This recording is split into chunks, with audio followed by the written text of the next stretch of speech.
Okay.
I mean, maybe other people were attached to their seat. Oh, and we have to respect that?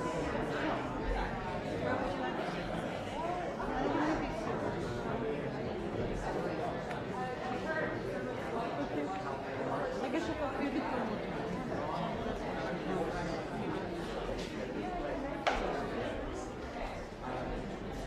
I guess I just don't like it.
Definitely give me I have to make a correction to that announcement I made earlier.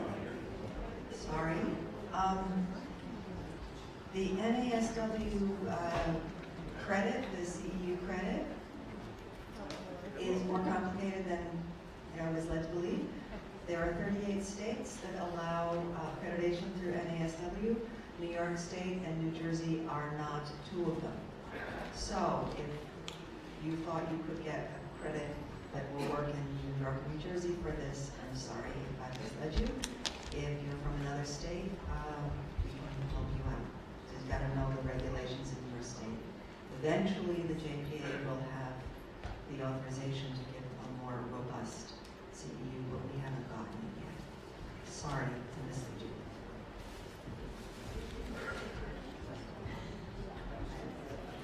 Talk amongst yourselves.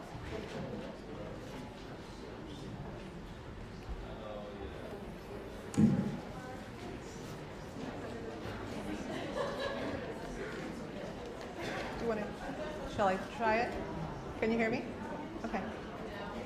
I'll be careful what I say.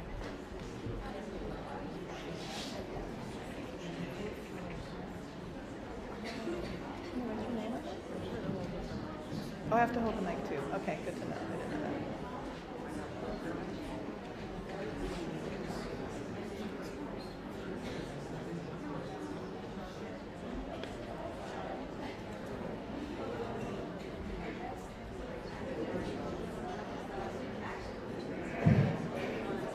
Okay. All right, welcome back. Hope everyone can take their seats. We'll be getting started. I have the pleasure and privilege of introducing Dr. Elizabeth Murphy. She is a psychologist whose research focuses on verifying, with video support, the development of normal personality differences according to the theory of psychological types. Her dissertation won the Isabel Briggs Myers Memorial Research Award, and she received the Gordon Lawrence Award for contributions to type in education. She has taught children from preschool through the university level and worked as a licensed psychologist. A leader in creating the Murphy-Myers-Guyer Type Indicator for Children, she is the author of The Developing Child, Using Jungian Types to Understand Children, as well as a series of booklets to teach children about type preferences. I'd like you to welcome Elizabeth Murphy.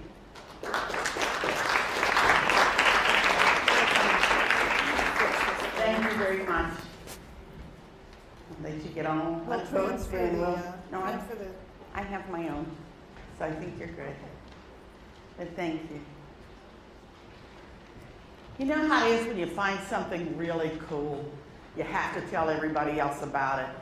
Well, that's how I felt about psychological type.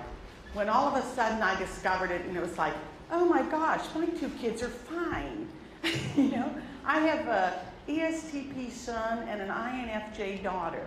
And when you're growing up, young children compare themselves. So my way or your way, one of us has to be wrong, and I pick you. And so we'd always be struggling with what's the rest and the best way. Now, in some ways, my children were lucky because my husband was preferences were introverted sensing with thinking, and mine are introverted feeling with intuition. So when my INF daughter was doing things, I'd be like, oh, she's fine.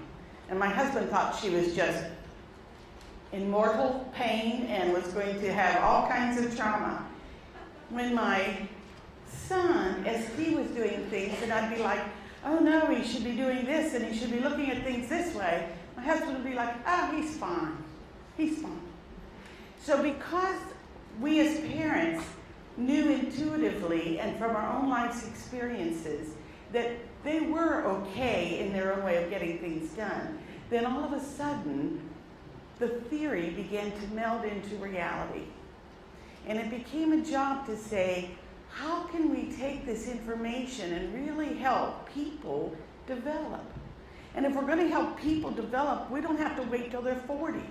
We can actually start when they're 2, when they're 3, when they're 5, when they're 12. And we can change parenting.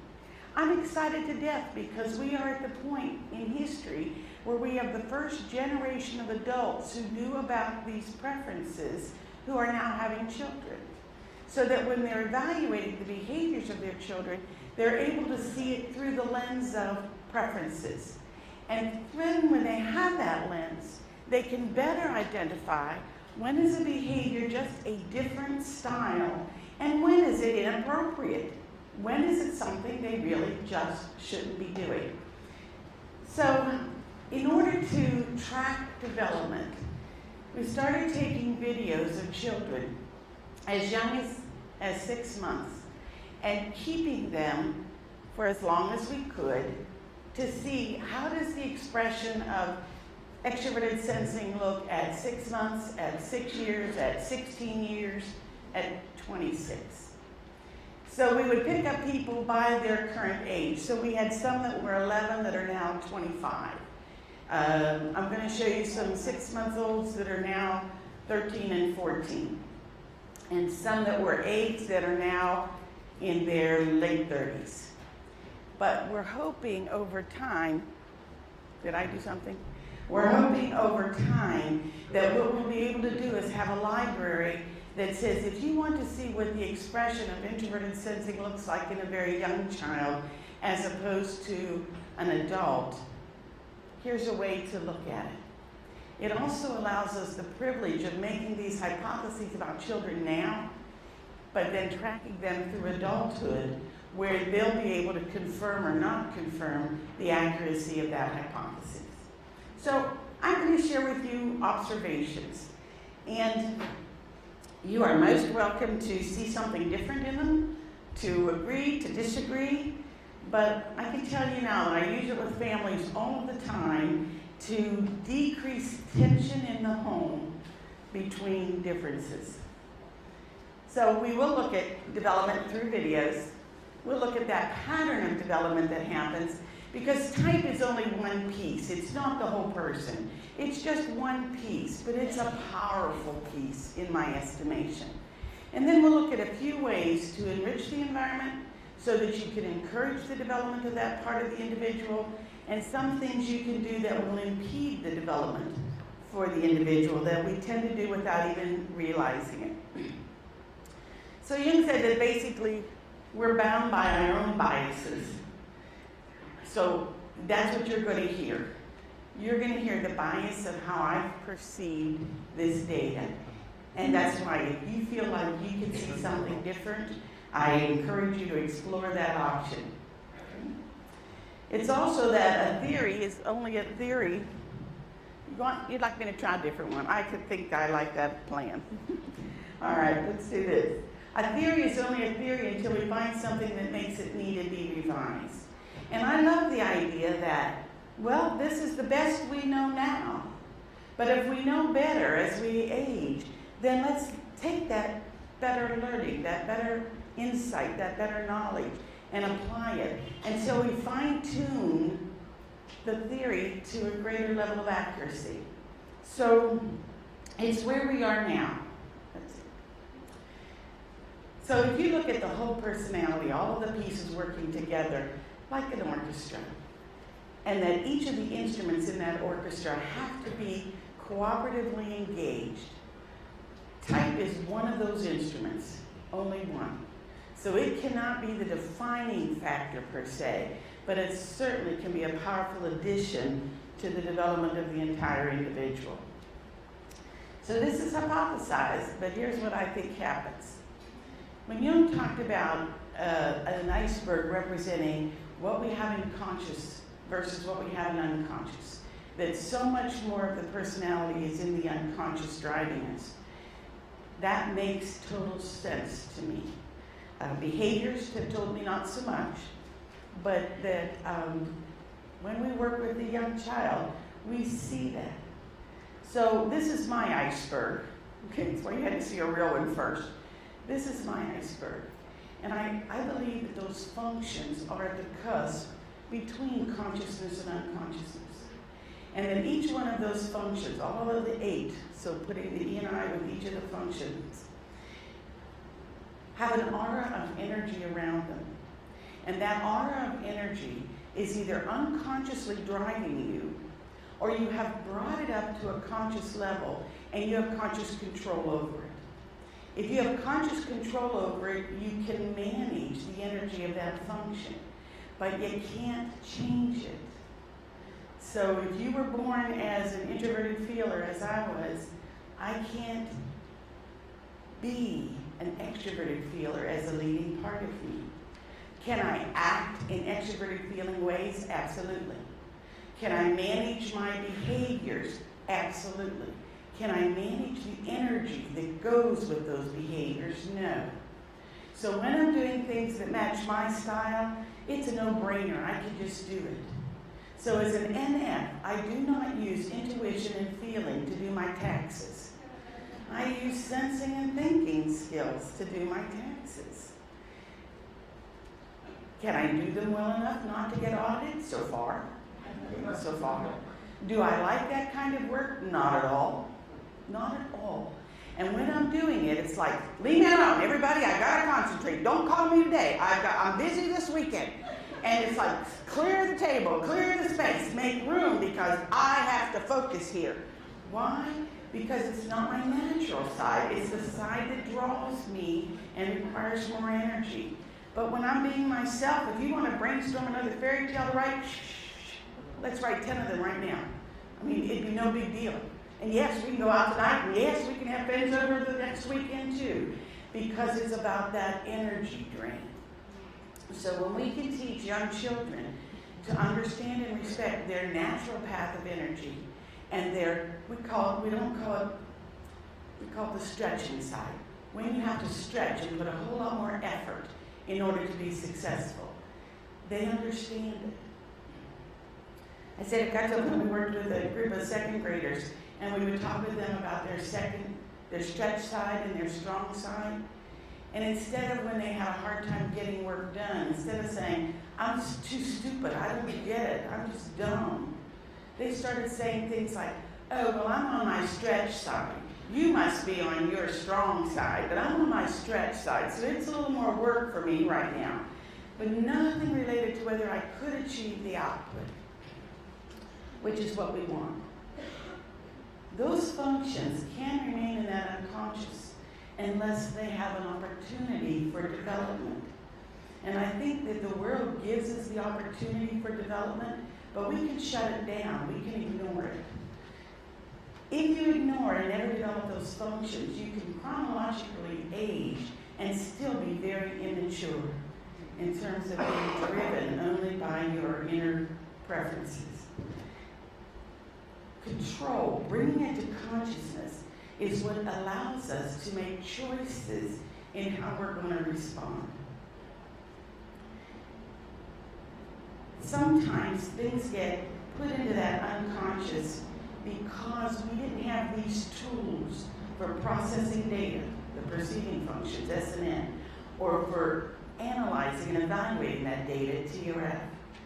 So I said, sometimes I think when I've worked with people who are 40 that are dealing with sexual abuse that happened to them at the age of 5, it's because at the age of 5, all of those functions were unconscious.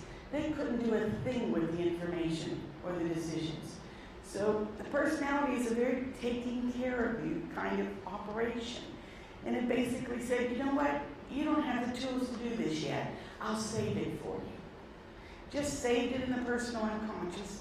And then all of a sudden by 40, they have a process of perception and a process of judgment that these issues can come back up. I don't think they've been a mortal wound festering in their unconscious all this time. I think they've just been saved until you have the tools to deal with it. So developing the tools, developing the use of those functions becomes a very important piece of development in my estimation. So it's only about energy. Behavior is under my control. And behavior is driven by many other options. I can behave certain ways only because you told me that's what I'm supposed to do. I can behave in certain ways because, okay, I'll go your way with it. So if you have somebody who is following a recipe for life and doing everything they're told to do, but not making independent judgments, they can actually, quote, look like they're leading a good life, but because there's no individual development, at some point in their history, that developmental lack is going to catch up with them, and when they're asked to make independent decisions, they don't have the tools. But then we had a woman who was old, she was older, let's say she was, I think, in her 70s actually, and her husband died. And she started taking cruises and going out and doing all kinds of things. Her kids thought it was a grief reaction and said, Mom, you've never done this. Why are you doing all these things? And they got very concerned about her inappropriate decision making. And she said, I've always loved to travel, but your father hated it.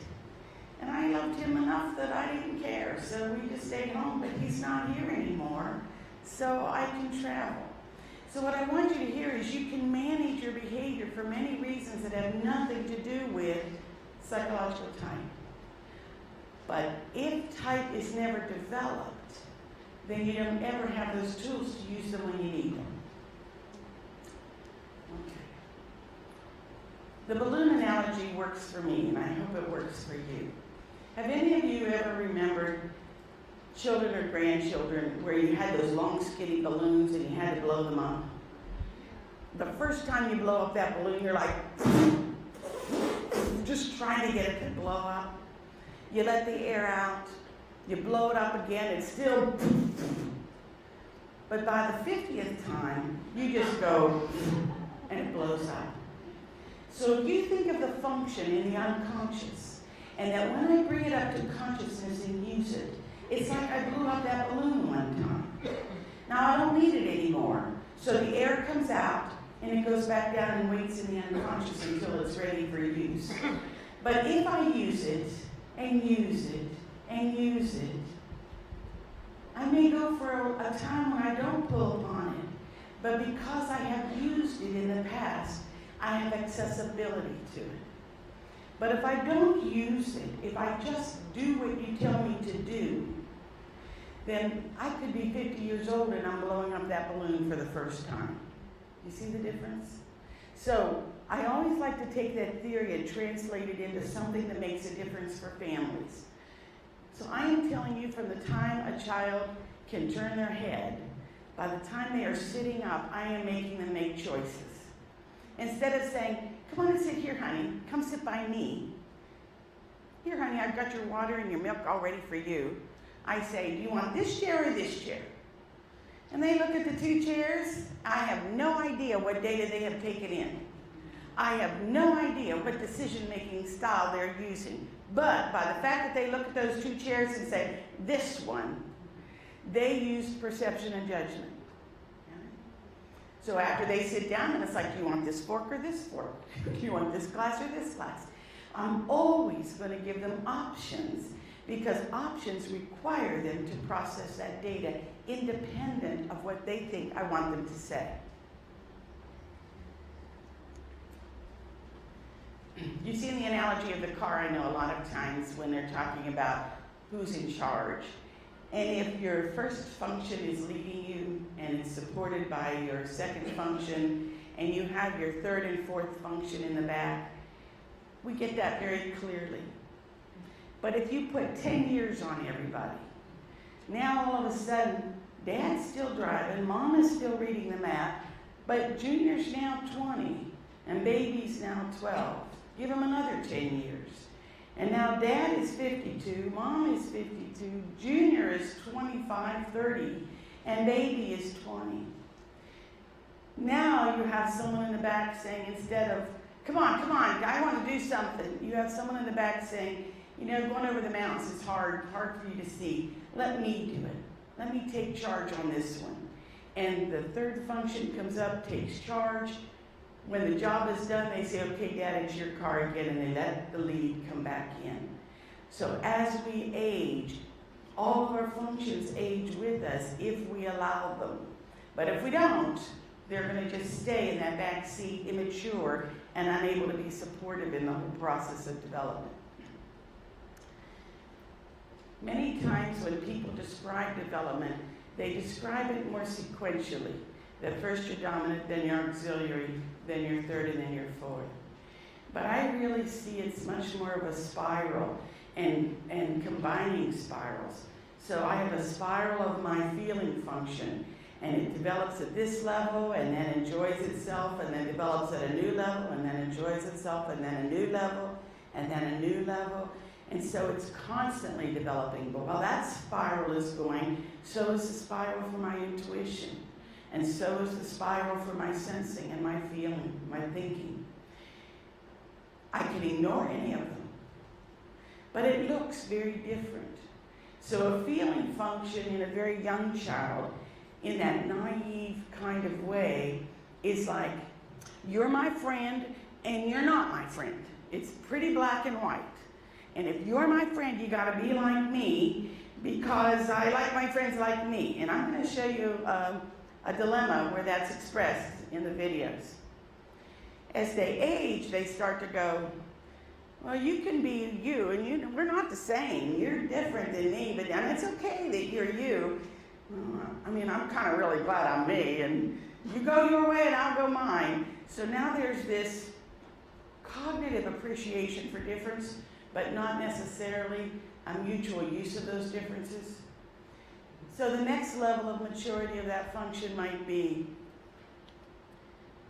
how do we blend our different belief systems into a community and a culture that can allow us to coexist well, where there's a true appreciation of that kind of a difference. All right, so let me give you a couple of other examples. This was me in that still very immature state of feeling development, even though I had just gotten married. So, dominant F, introverted, husband, introverted sensor with thinking. He's driving, I'm reading the map, and I say, turn here. Yeah, never gonna happen. He did not turn here. So in my introverted processing of what just happened, my mind starts going like, he didn't turn when I said to turn. He didn't trust I could give him directions. If he can't trust me to give him directions, how could he trust me about important things in life? If he can't trust me about important things in life, how could he love me? If he doesn't love me, then you see what happens? It just kind of, just ruminate off the walls because of the immaturity of that function. No balance with it yet. Give me a few spirals. And now I'm on a committee, and it was an honor to be asked to be on this committee, but I think I'm the only F.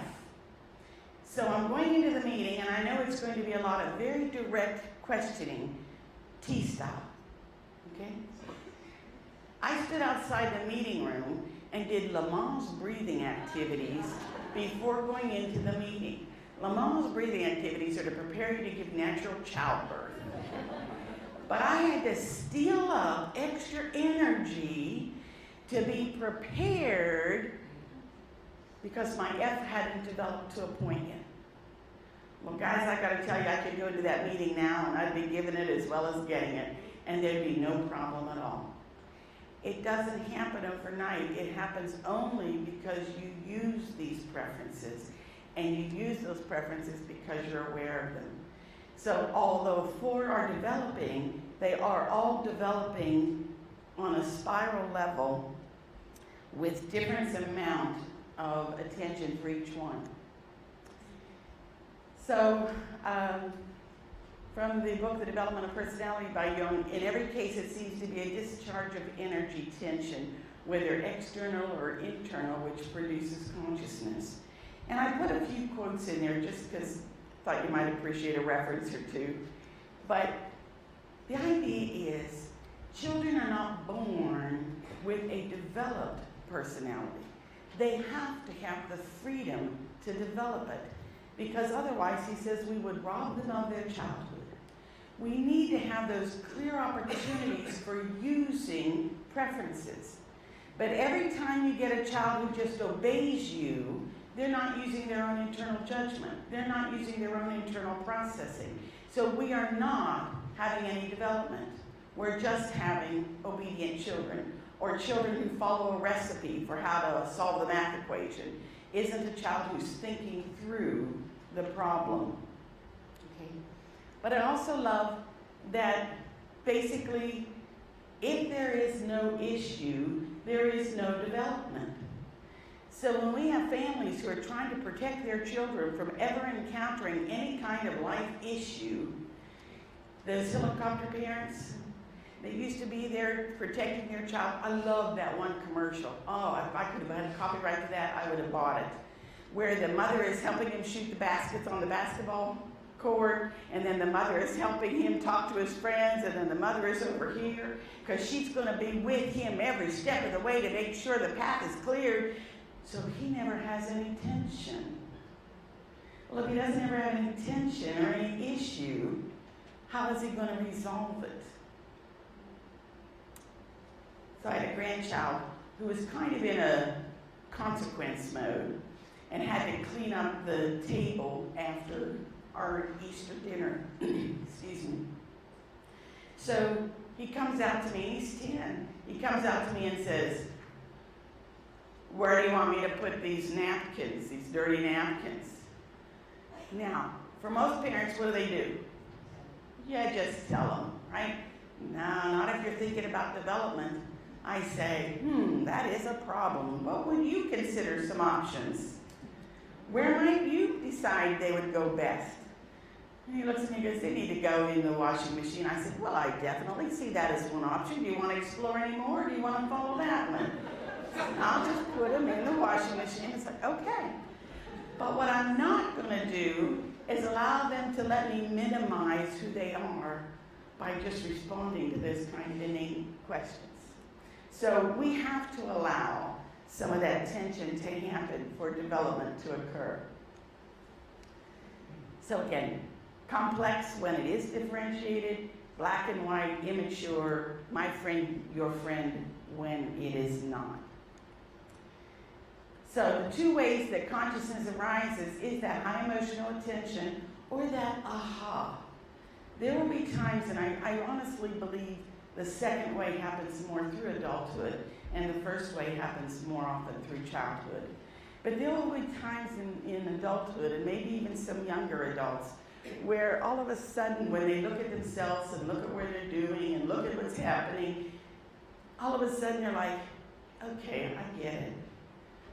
This is important, this piece isn't, I get it. And there's this aha that happens. But that aha needs some reflection time.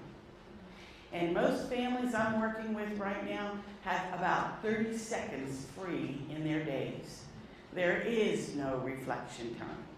And we used to say, oh, well, they'll get reflection time when the children are grown and gone. That's when that second half of life development can happen. But kids are moving back, parents are moving in. We have people who are reaching 60 and 70 and are still yet to be free of obligations that keep their time totally focused on worldly events rather than development of self.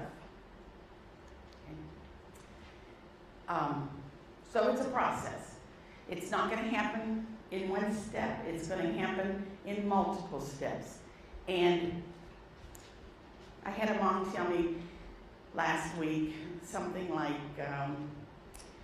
well, my daughter is in 7th grade and she said she doesn't like hanging out with those kids because they're all into boys right now and she's not into boys, and they're all into clothes and she's not into clothes. And I keep trying to tell her she's okay, that she doesn't have to like the things they do, but how is she going to be popular if she doesn't like the things they do?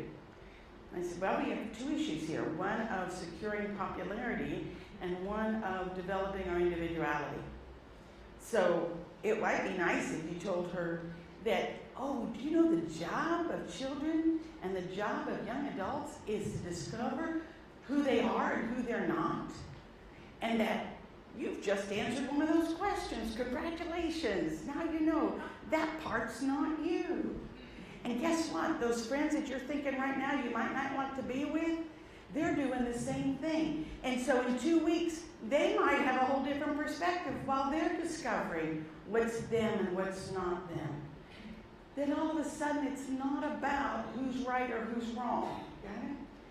Because they're at that immature level, that's where it's going to be. You need to take it much more into that development of who am I. So I'm focusing most of my work and my energy on that first half of life, not so much on the second half of life. So it's the emergence of the functions. I love the idea that they have to both, conscious and unconscious, have a voice. Because part of your functions will be in the unconscious all the time, and part of your functions will be brought to consciousness. So those pieces that are in the unconscious still have some powerful energy around them that can impact us. And when we ignore them, they tend to come at us. So the first half of life is about developing our culture, developing our way of teaching things. So if you have children and you want them to learn your family traditions, your culture, You need to give that information to them between the ages of 5 and 12. Some people say, oh, I'll wait until they're older and can understand. That's not the years when it's received. It's received in these younger years. Prior to age 5, they're still all unconsciously driven. But around age 5 or 6, that range, it's an approximation.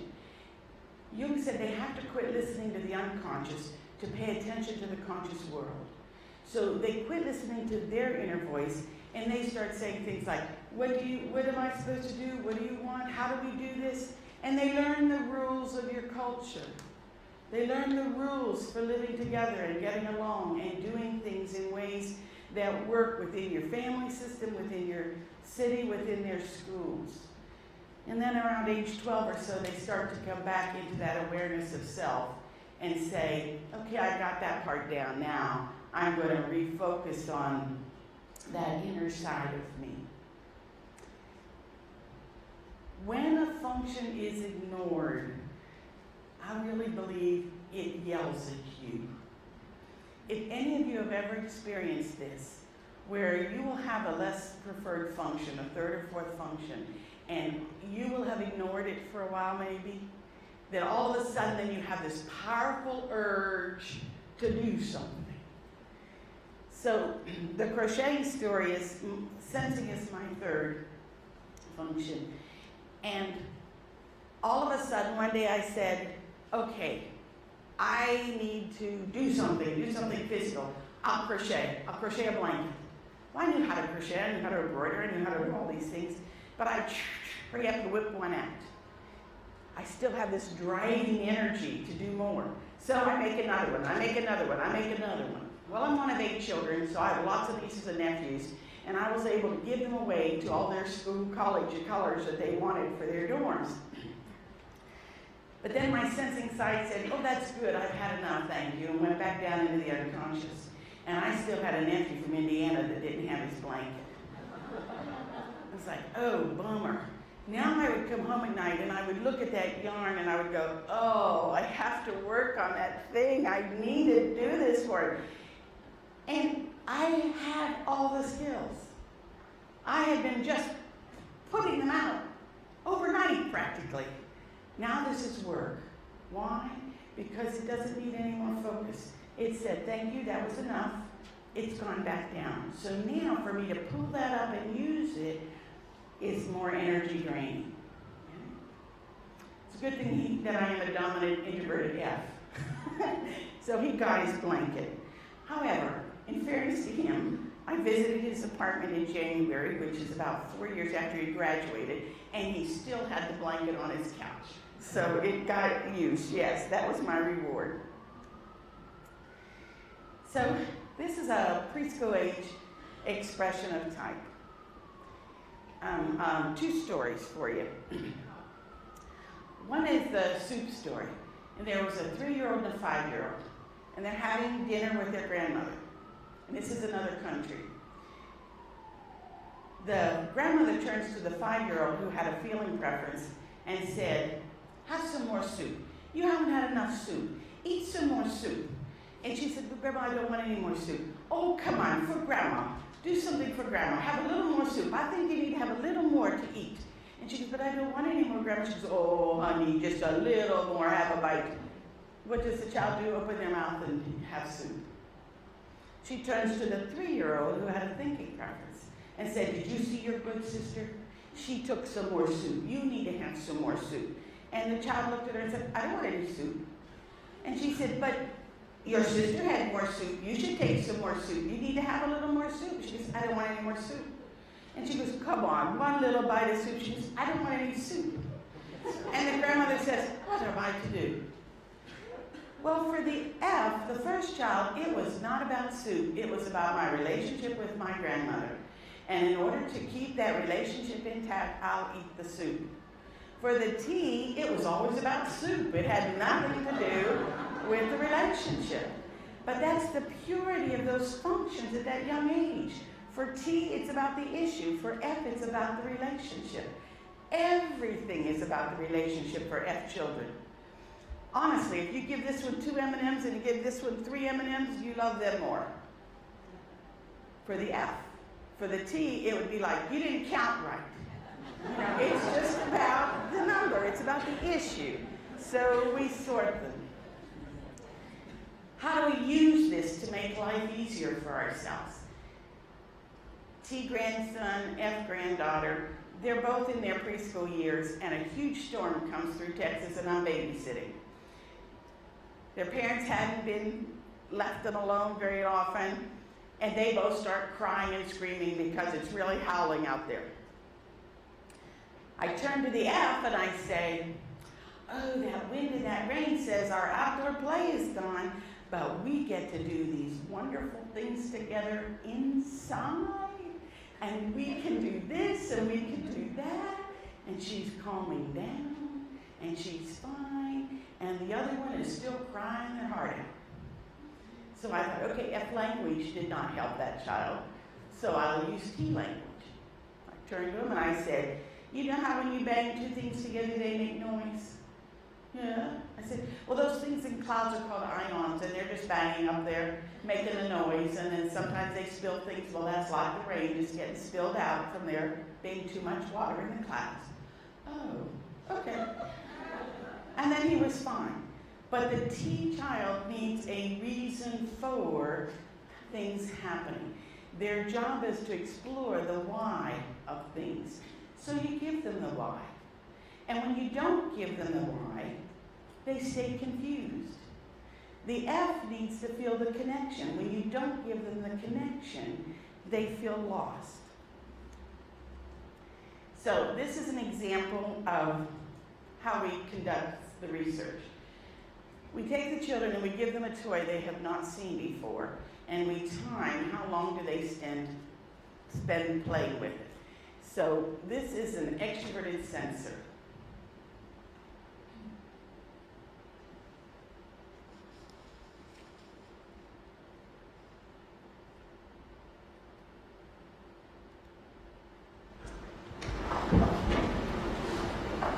I knew it wasn't clear.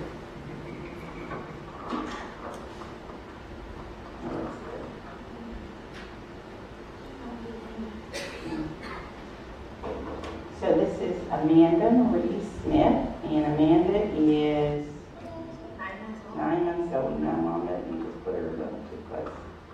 All right, that's all right, I got it.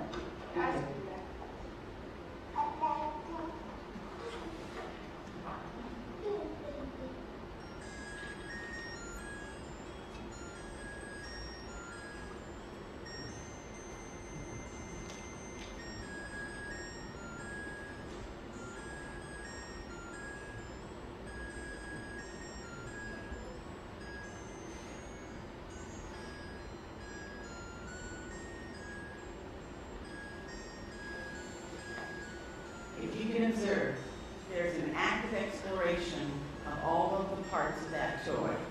And the sensing children pay attention to the toy longer than the intuitive children. There's no outside reinforcer for playing with that toy. She could stop anytime she wanted. They all eat it. They all eat it. No, that's not a type descriptor. They all eat it. Okay. She goes back and she keeps playing with it.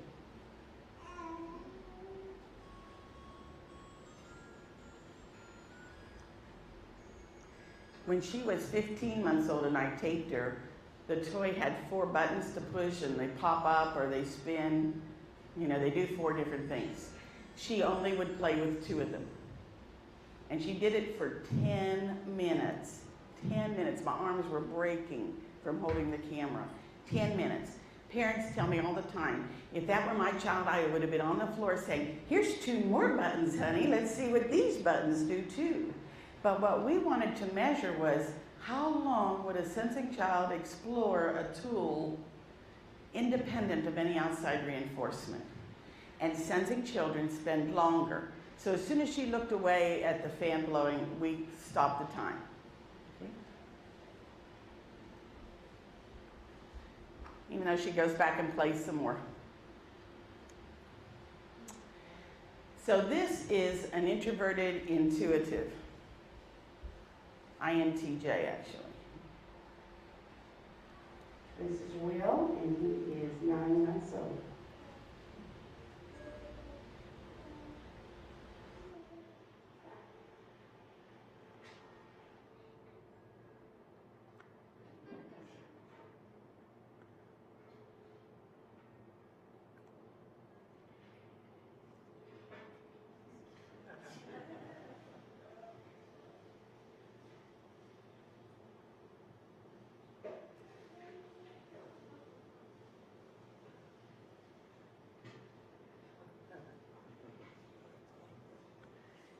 So it's not really an exploration of the object as much as what else can this thing do? You know, what else can happen with this?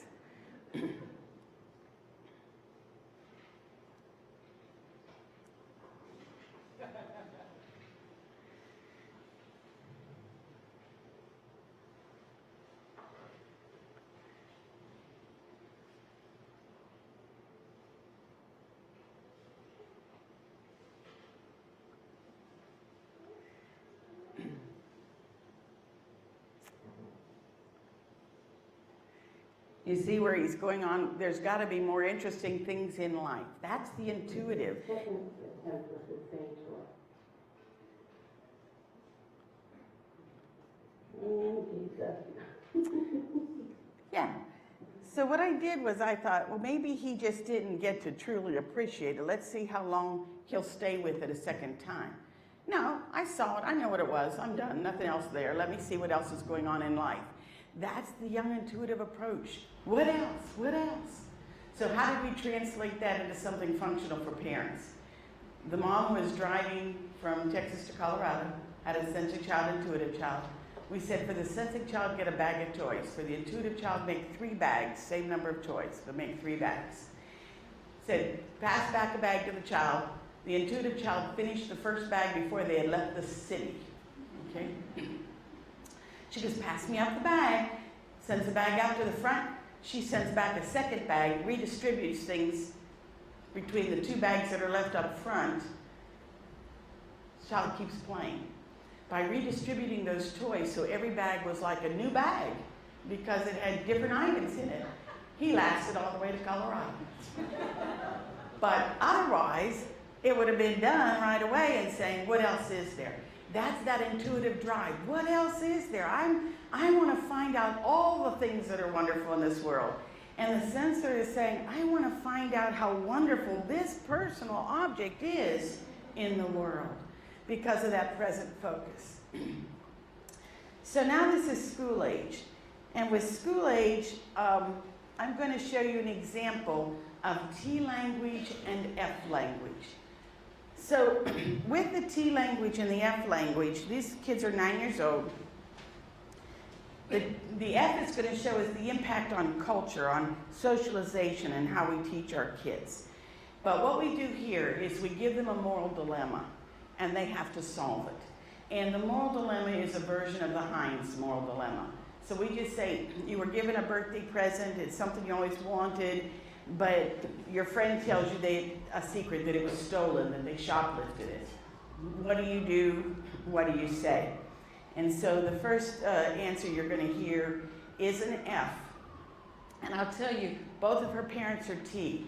So because some people had said, well, her parents taught her how to say that. That's a learned social skill. Oops, I lost my little marker.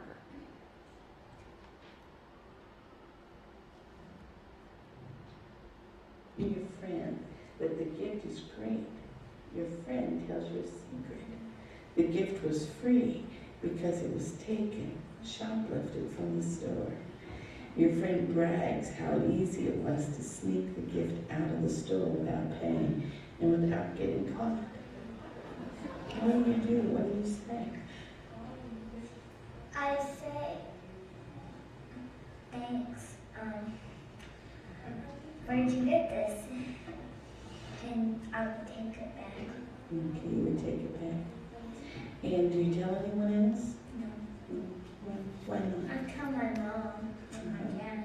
I wouldn't tell anybody else because it might get their feelings hurt. They might not trust me. Okay. Why wouldn't you accept the gift? Because it was taken and people work hard to make those things and make money. Okay. Would this person still be your friend? Yes, but yeah, but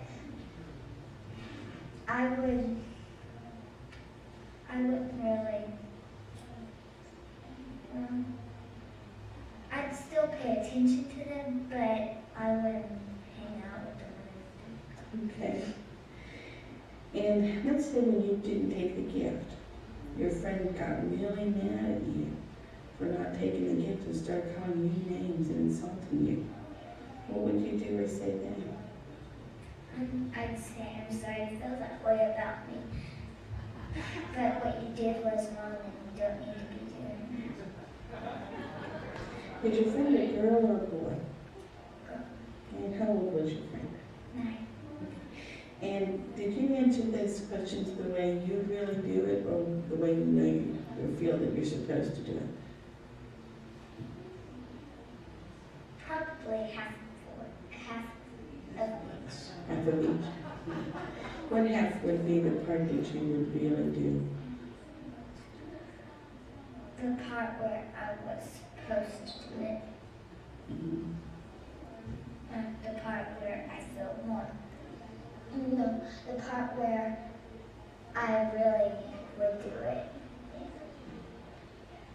Not the part that was.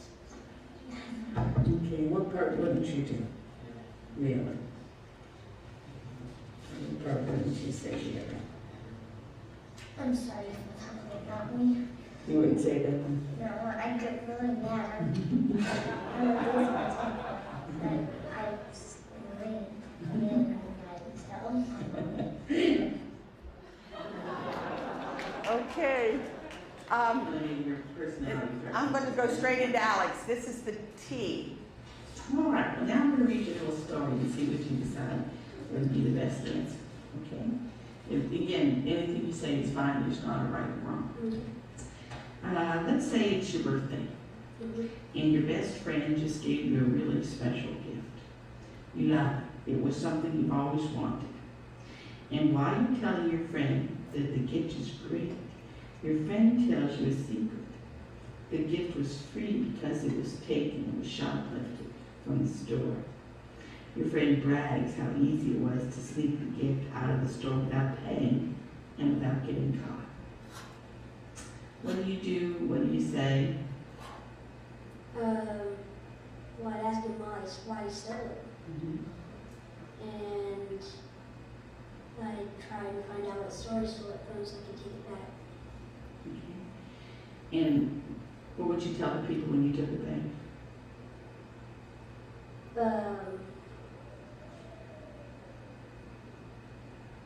Well, I wouldn't really try and get him in trouble, but I'd say that one of my friends took it from there.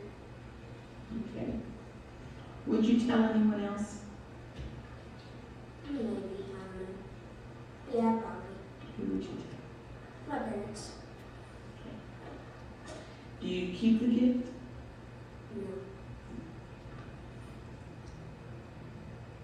Does this affect your friendship? Probably a little. If when you decide you don't want to take the gift, and you just tell your friend no thanks, I don't want it, and your friend really gets angry at you and starts calling you names, what would you do or say then? I'd just walk away. Just walk away? So the F, when she says she finds out she's just been handed something that was shoplifted, the first words out of her mouth were, "Thank you." It's like that automatic. And that her real moral dilemma was not about the shoplifting, it was about maintaining a friendship with somebody whose values violated her values. And how did she resolve that? Did you remember? I'll pay attention to them, but I won't hang out with them. So she wasn't wanting to be hurtful, and so anytime a relationship is severed, it's a hurtful thing for the F, So they're very sensitive to that kind of thing. But then when she said, I'll tell you, I'm not, something about it, you're not supposed to do that, and I'm sorry you did that. That's the socialization. That's the language the parent is teaching. When a friend does something that bothers you, you just tell them blah, blah, blah, blah, blah. But I love, you only have to ask one question and you get off that top layer of social cover and immediately hear, I'd be mad, I'd be furious. Because that's again F. You're my friend or you're not my friend. And at that level of maturity of the F development. The T, I couldn't have given these kids scripts any better. When the first thing he says when he learns he's been given a stolen piece of property is why. Unless I can understand the why of things, I can't go forward in life. So let me understand the why. And then he takes it back to the store, and what's he tell the stores? I don't want to get my friend in trouble, but my friend took it. T's just tell the truth. It's nothing about relationships. It's about the event that happened, and therefore you just tell the truth. The very directness of it. And if his friend got all mad and everything, what's he going to do? Yeah, just walk away. Like it's not a big deal. It's not relationship driven. Very different. These kids weren't taught this. This is that unconscious processing of data and analysis of that data. This is the unconscious way that they're processing the event that happened to them in their life. What they don't know yet is there's another way of looking at it also, so that they get balance. Instead, each one is still at that level where that's the only way they can look at things. Now I'm going to show you, I'm going to skip this one. No, I'm going to, okay, we'll lose some questions. This is, I'm glad you're enjoying them. It's a lot of fun. They are, it's a lot of fun. So I've got 3 different ages of a person with an extroverted sensing preference. And so I'm showing you when they're about 8 or 9 years old, talking about sensing, then when they're in college, talking about sensing, and then when they're a young adult, talking about sensing, so that you can kind of get a sense of. And what I want you to pay attention to is not only the words they use, because the words betray their choices, but also the energy that comes behind it. So at your request then, here is, I think I go to, yeah.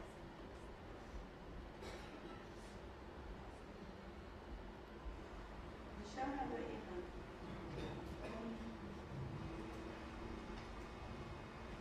They're talking about their preferences. The one in the middle is the one who has extroverted sensing.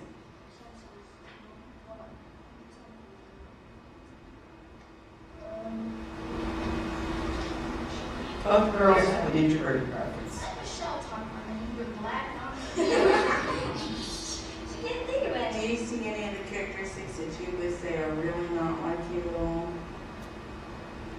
Wants to see, touch, taste, hear the lesson. You don't like to do that? I don't know about tasting the lesson. And what if it's sugar? How do you taste the What if lesson? it's a Pop-Tart? What if it's an apple? What if it's a banana?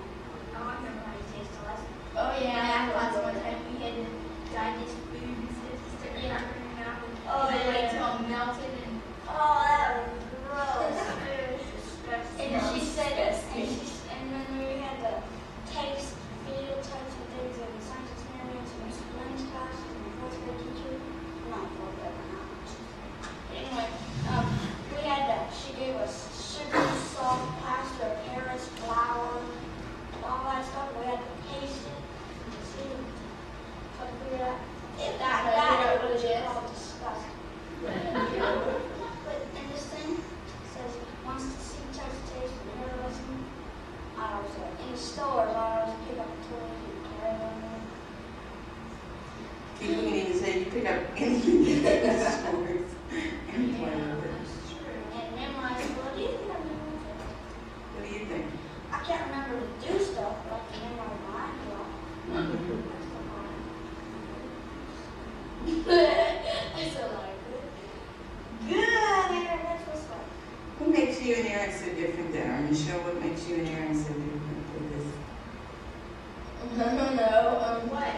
With the sensing and intuition?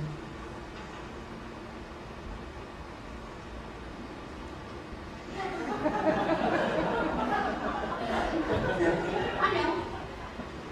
What? But see, Michelle, Aaron likes to tell people what to do, and Michelle does it, or just,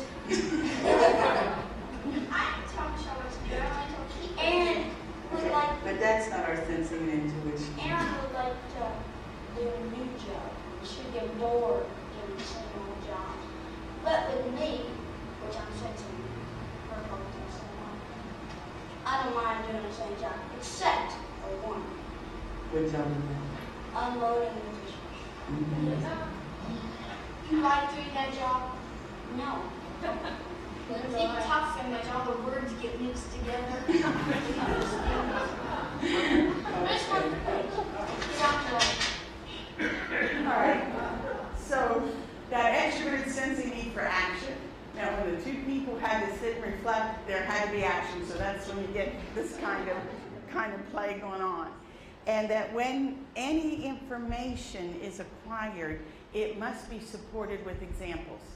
So that's why, oh yeah, I remember we did that once in class. No, we did this once in class and we did it with blah, blah, blah, blah, blah, blah, blah, blah, blah, blah, blah, but you get them all enumerated because the value of the conclusion is only real based on the amount of information to substantiate it.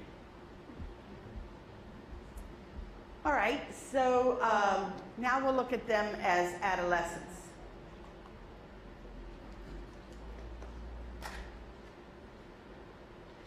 Same three people.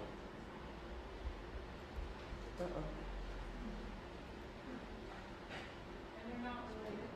It's like if you have The to two make a beside each other are related. The other one is a friend. you go to Colorado or not, and you have to look at all the facts before you can say, well, okay, this is a good or bad thing. Correct. The main idea being, yes, you should go, or no, you shouldn't. You need all the little facts, all the little nitpicky things, and then. I kind of look at the main thing and then look the facts out of that. So I'm almost like, should I go to Colorado? Should I go to Colorado and have a yes list or no list of reasons why, instead of putting this is what I want to do, this is what I do, this is what I do, this is what I don't want to do, don't want to do, don't want to do. That's what Michelle was saying, exactly. No, I think Michelle was He's saying. opposite. He's starting at, I don't know if I want to go, and then looking at everything. I think looking at everything and then deciding. Yeah, I think what she's saying is, all right, this is what I do. I want to go somewhere where there's snow. I want to go where there's mountains. I want to go where there's low cost of living and there's people. I don't want to go where there's a beach. I don't want to do this or this. She's going to look at it and she's going to say, all right, Colorado sounds good. I'm going to say, do I want to go to Colorado? I'm going to say, well, yeah, it's got snow. I want to do that. I want to do that. I want to do that. I don't want to do that. All right, sounds good. You don't do that. He started with Maine. And so, yeah, but yeah, I guess I'm opposite there too. So I'm probably pretty close. So I think I got this. And what is it, when it comes to like, no, seriously, when it comes to like, I want, like, I'm exact, and I want to know when to do it, and where to do it, exact things, that way I'm sensing, like in details, but I'm intuitive, and the fact that I kind of look at the main thing while I'm doing it, I guess, and I work in bursts of energy. What was were you present or future? Right, what? It says focus on the present, now it says focus on the Oh, present. future. You are right in the sense that everybody is all of them. I mean, everybody has a sensing side and an intuitive side. And depending on the situation, you use your sensing skills or your intuitive skills. But one of them will just be more natural, more easy for you to use, and the other one you had to learn how to do it. Can't really tell. But that's okay. I think I'm more sensing, just looking at these, I'm more sensing than I am intuitive, but there are quite a few intuitive things. I was agreeing with all the sensing stuff, but I'm more intuitive because I read every single intuitive part on here. So a design project, one of the them, I'm not doing that. I like doing that. Design, I like art and stuff like that. That's fun. I'd rather just do it after the design's already been made up. Not me, because mine never turns out how I design it. Like if somebody's Well, gonna someone do else- this, I don't. Someone else designs like the circuit for you, and then you just make it. Ooh, I'd rather design it and make it, yeah. Well, you have, Exactly. well, you have the finished product, and so you have the actual thing that is useful, but you don't have to think about the design of Yeah, it. but that's the fun part, is thinking about it, getting it to work, trying out all the different It's not combinations. fun either time, but if I had a choice, I would rather just Oh, I'd rather think do about it, it. have someone else think of it for me. Alright. So are you hearing it? They're getting to that age where, yeah, this one feels good, but there's another part of me. That they're coming into that awareness of that other part. But at the same time, that one is so clear for you. And he's still sorting and talking through some of those. We'll do the TF, I hope I didn't miss it. I want to tell you a tiny bit about TNF during adolescence before we go to the next level.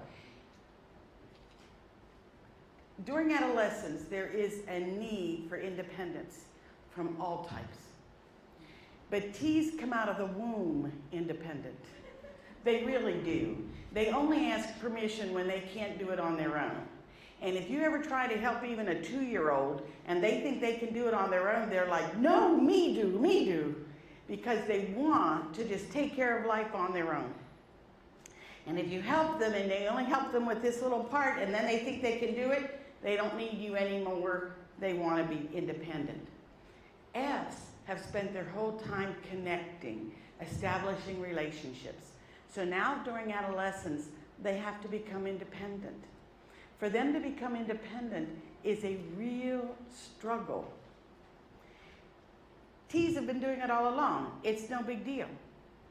But for a parent who is an F, I'm invading your space a little bit, I'm sorry, is that okay? If not, I'll go invade another space. Yeah, oh, because I need to talk to somebody. The F, connecting with another F, it's almost like if you say it's raining outside, you're trying to control their life. Anything one F says to the other F feels like you're running my life for me. So they don't want to hear it. So what do they then do? They start to fight. Some of the fights that have started during adolescence between an F parent and an F child don't get resolved. And then you're working with them as adults on why they're still not coming back to home base with their family relationships. When an F hears that direction, they have to cut the cord. When an F parent feels their child cutting the cord, what do you think they do? They what? No, they do the exact opposite. I'm losing my baby, oh my gosh. And so they get closer and try to get more invasive. Then when they get closer, what does the child have to do? Push harder. To the point that we've had parent and child be in the same room and not be able to breathe the same air without one person annoying the other one. And it's all about that control, that need to be independent. That movie, Father of the Bride, with Steve Martin, his daughter is getting married. She's coming down the stairs. He is over here and he says, honey, it's a little cold outside. You better get your sweater. And she says, really, Dad, I'm old enough to know if I need a sweater. Her fiance comes in from another room and says, honey, I've got your sweater. It's a little cold outside. And she says, thank you, darling. Because she did not need to become independent from the fiance, but she needed to become independent from those family values, from that family system. I'm telling you, there are some FF conflicts that began in adolescence that are carrying pain forward for multiple years after, especially if the child goes away to school and then does not come back where they have enough of a contact to get that piece resolved. But I also want you to hear how clearly they're using their functions. So F daughter, T son. They have to drive to school together in the morning. F daughter says, hurry up, we're gonna be late. Mom, he won't hurry up. Oh, he always does this to me. Hurry up. My son comes out of his bedroom like this. Looks at his sister and says, we aren't going to be late. So here's what he did. He used his sensing side and took in the data, we're going to be late, analyzed it on his perception of late, and decided she was wrong. Therefore, we don't have to listen to her. For her to be at school on time, she had to get there, say hello to her friends, put her book away, and have her flute out before the conductor walked in. For my son to be there on time, he had to slide behind the drums before the first downbeat. All we did was we added a phrase for me that she would yell, hurry up, we're going to be late for me. Oh, well, why don't you say so? Because now you just need me to leave early for you. I'm not making the judgment about whether you're right or wrong. But if you don't have that phrase for me, I'm going to be making the judgment about the accuracy of your data and the accuracy of your analysis of that data. And if I don't agree with you, I don't have to listen to you. It wouldn't be the first T who said, if I don't agree with the rule, I don't have to follow it. But I guess I want you to feel that it really is awareness of differences, and that awareness of maybe it means something else to somebody else, and they're not looking at life exactly like I am, opens up doors for cooperation that aren't there without that type of awareness. So, with this expression of type, I gave you a handout. So remember, he's an extroverted sensor. I gave you this single sheet handout because one of the other pieces of our research is that we would give them a scenario and they would respond to the scenario. And you would either be given A, D, and E, so two very short cryptic kind, more often favored by intuitives, don't tie me down with details, or B, C, and F based on a more complete description. So he ended up, I'm going to show you the video of him answering A, and then as he's leaving, he notices the writing for B. And what I want you to see is his reaction and how different his reaction is after he sees the second kind of question.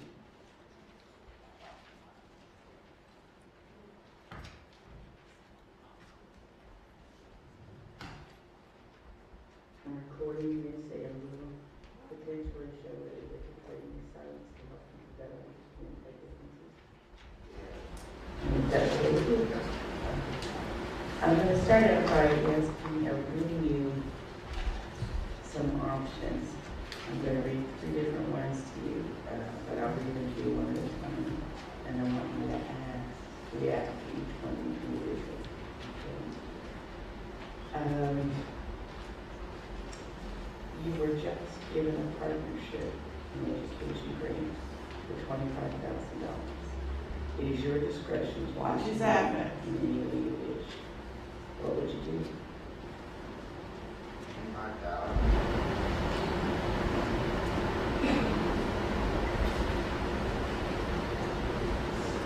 Probably nowadays.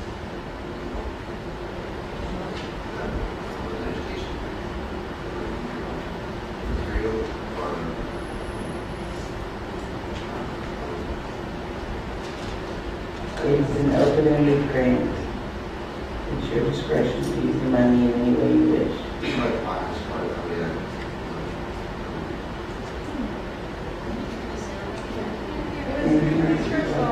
Offer any other possibilities? You can show, sorry. What did He basically said, he's not saying a whole lot, but he's trying to say, well, I guess I'd use it for computers then, or,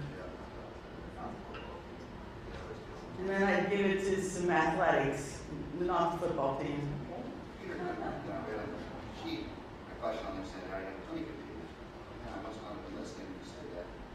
You told me that, no, I didn't ask that question, I asked you this question. All it said was you have $25,000 given to the school. I got that, it was pretty annoying.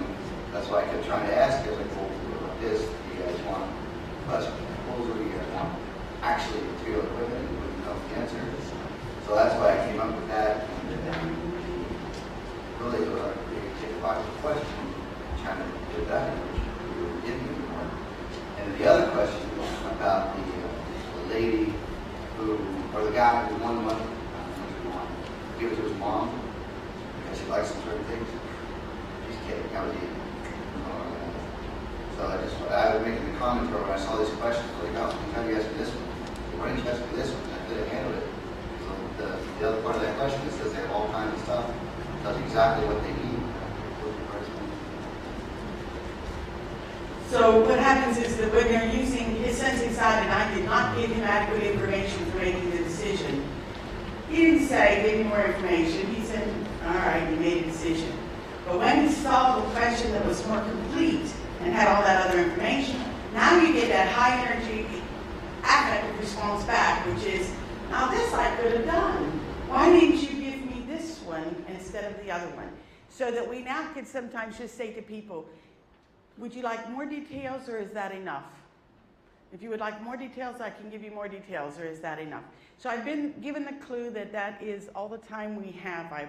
The last few slides are self-explanatory anyway. It just gives you a few hints of what you could do if you wanted to work with developing the preferences in children.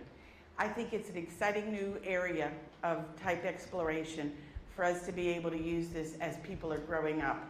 And hopefully it will result in people having greater self-awareness when they have to deal with all of those other lifetime issues that you'll be addressing with them. So thank you very much. I appreciate it.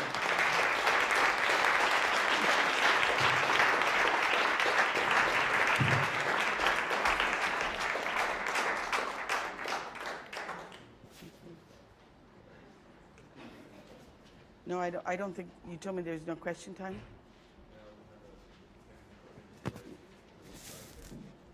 We have a 10-minute break. Next presentation at 3:30. The microphone?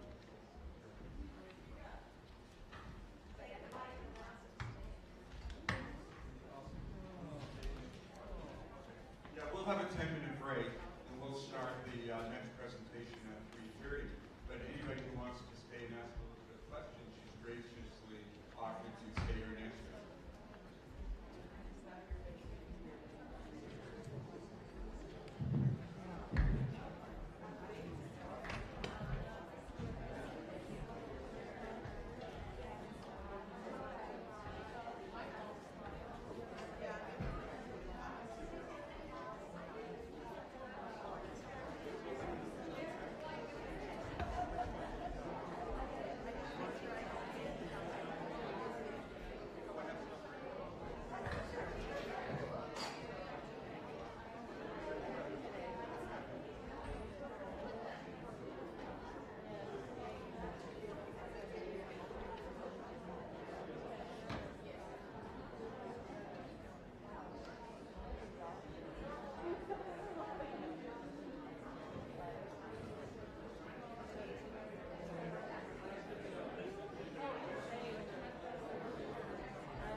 Oh.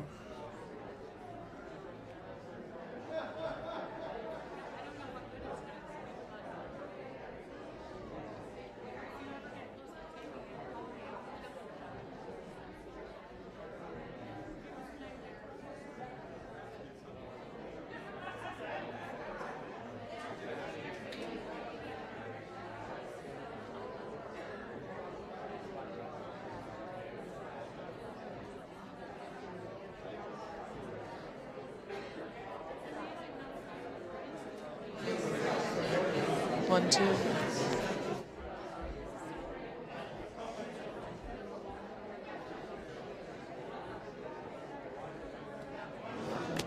How are you? I was just saying to Margaret, I'm nervous, but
identify yourself as a Jungian analyst, right? Yes.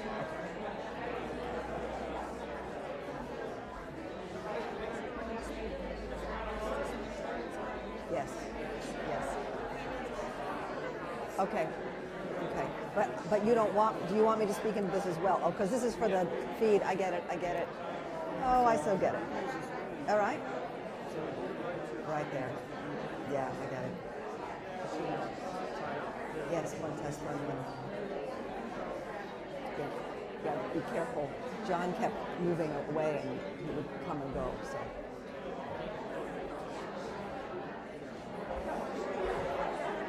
Just think Mick Jagger.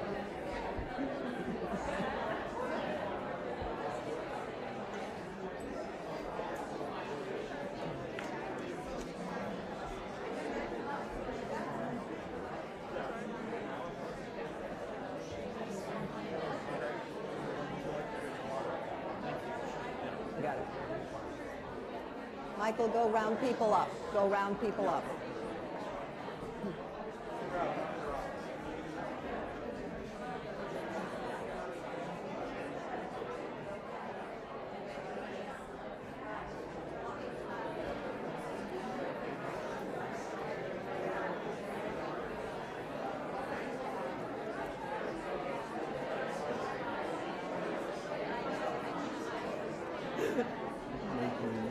Oh, I'm so sorry.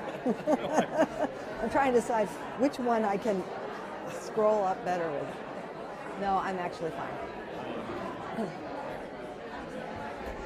And what a wonderful day to be the roundup, the last leg of this.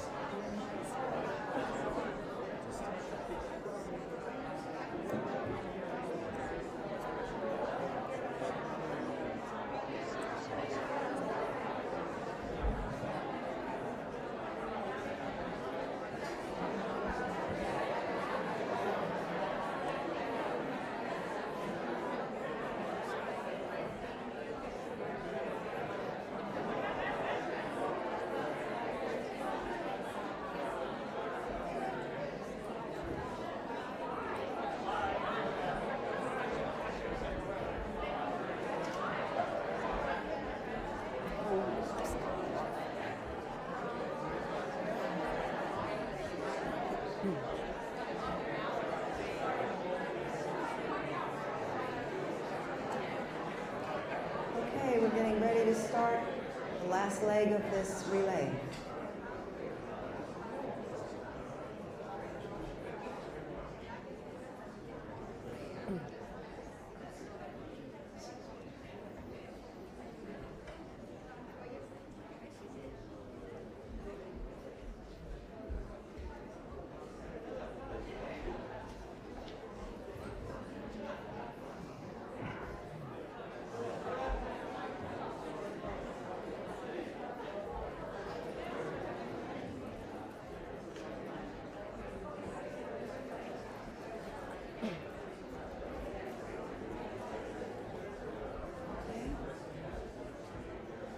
Okay. Are we all in?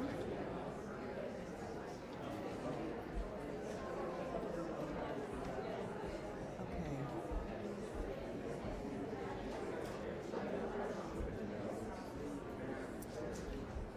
Right. My name is Margaret Clank. I am a member of the Jungian Psychoanalytic Association, and we're very glad you're here. It's my great pleasure to introduce to you Craig Stevenson. He's a Jungian analyst. He's a graduate of the C.G. Jung Institute of Zurich, also the Institute for Psychodrama in Switzerland, and also the Center for Psychoanalytic Studies at the University of Essex. His books include Possession, Jung's Comparative Anatomy of the Psyche, and Anteros, A Forgotten Myth. He's also edited a collection of essays on psychodrama grounded in analytical psychology entitled Jung and Moreno. And he's also a member of the Jungian Psychoanalytic Association.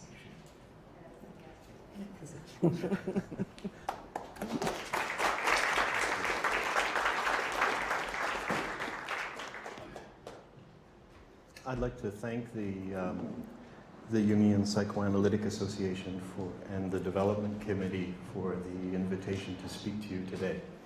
And we're going to go in a completely different direction now for an hour.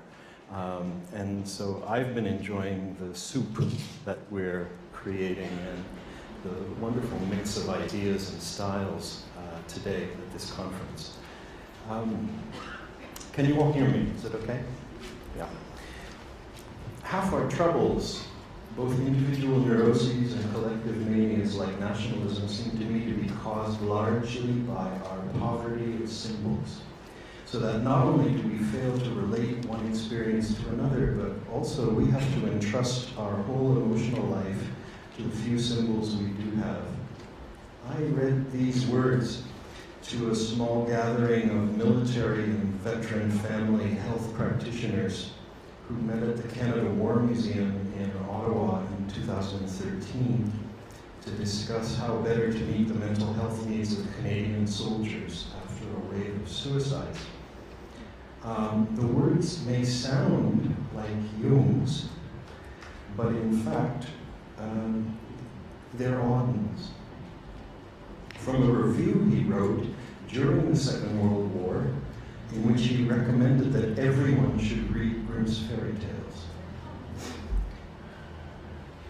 I became interested in tracking how Auden uses Jung's types, and I was interested in why Jung picks up Jung's typology at certain moments in his life, and also why at other times he dismisses a section of his own poems, writing angrily in the margin, "Bosh, straight from Jung." So this presentation is in three parts. First, I'd like to talk to you about Auden as a war poet, as a poet of war, because that was my entry into this material. Then I'd like to describe Auden's use of Jung's types in his art and in his life. And third, I'd like to introduce you to his book-length poem, The Age of Anxiety, published in 1947. I should emphasize that I'm not interested in psychoanalyzing Auden, and I'm not interested in psychoanalyzing his poem.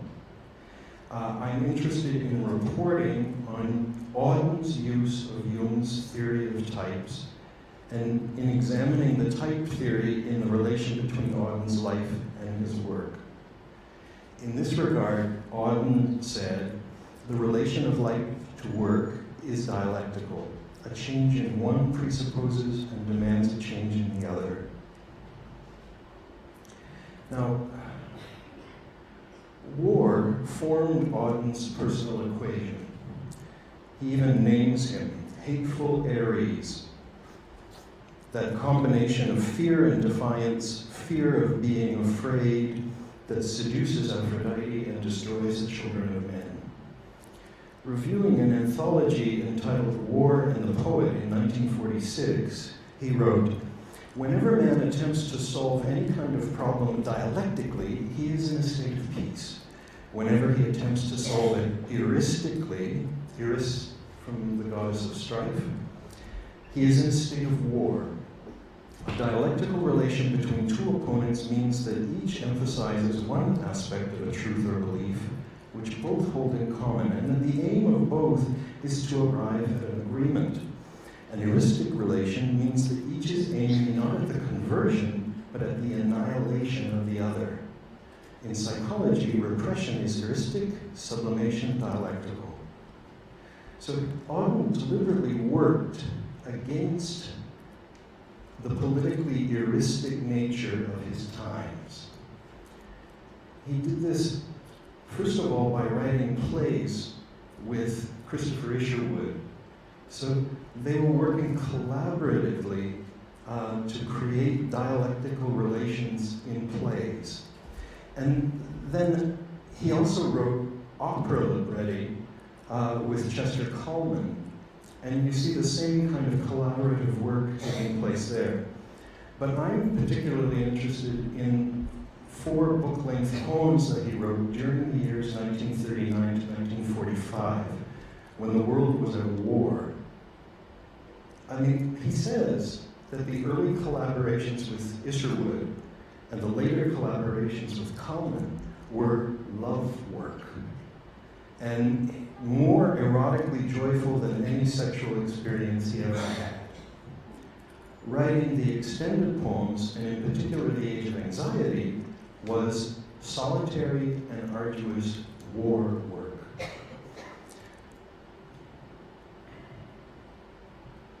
We could say that Auden may have acquired his inclination to clinically approach the question of war from his father, who was a chief medical officer for schools and a professor of public health at Birmingham University. George Auden also worked as honorary psychologist to a children's hospital, and in his father's library, Auden, as a boy, acquainted himself with W.H.R. Rivers' Instinct and the Unconscious, and with the works of Freud. In a poem that he wrote late in life in memory of his general practitioner, Auden cites his father explicitly.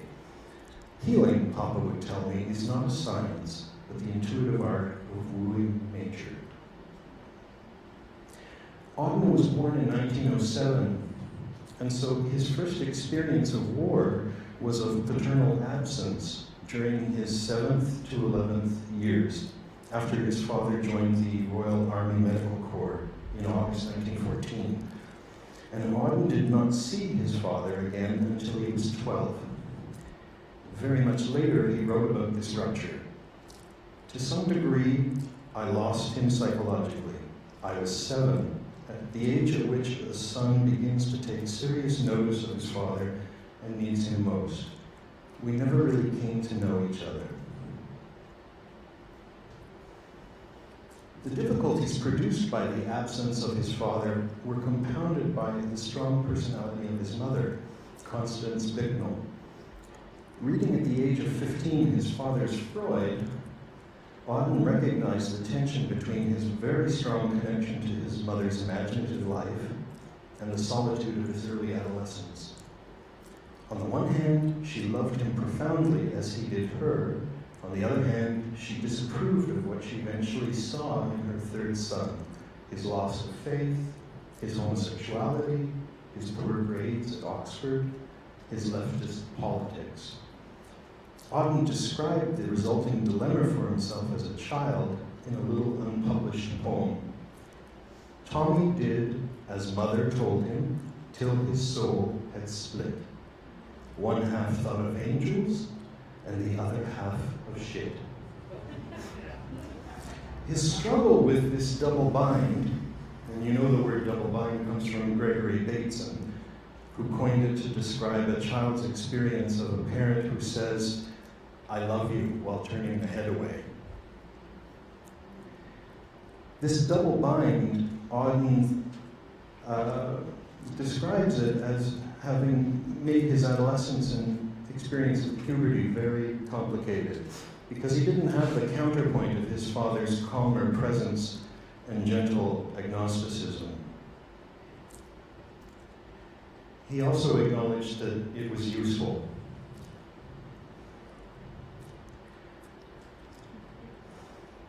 That neurosis produces consciousness, in other words. I'm sorry, it's very curious. I could not find on any of the image banks a photograph of Auden's mother. There are photographs of her in the biographies, but I couldn't find anything that I could reproduce and present to you today. So it feels like an absence somehow in the presentation. But if you look in the biographies, you can see a few pictures of her.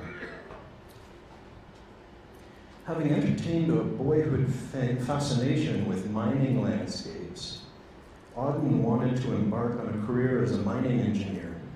So he went up to Christ Church in Oxford in 1925 to study natural sciences. In 1926, he switched to reading philosophy, politics, and economics, and by the autumn of 26, he was studying English, which at the time was not considered a serious academic subject. In 1928, after receiving a humiliating third on his final exams at Oxford, Auden went to Spa, Belgium for 3 weeks. And there, for the first and only time, he tried psychoanalysis. Certainly, we would now say that in 3 weeks, a little more could have been accomplished than defining perhaps a presenting problem. Little is known about the therapist whom he consulted.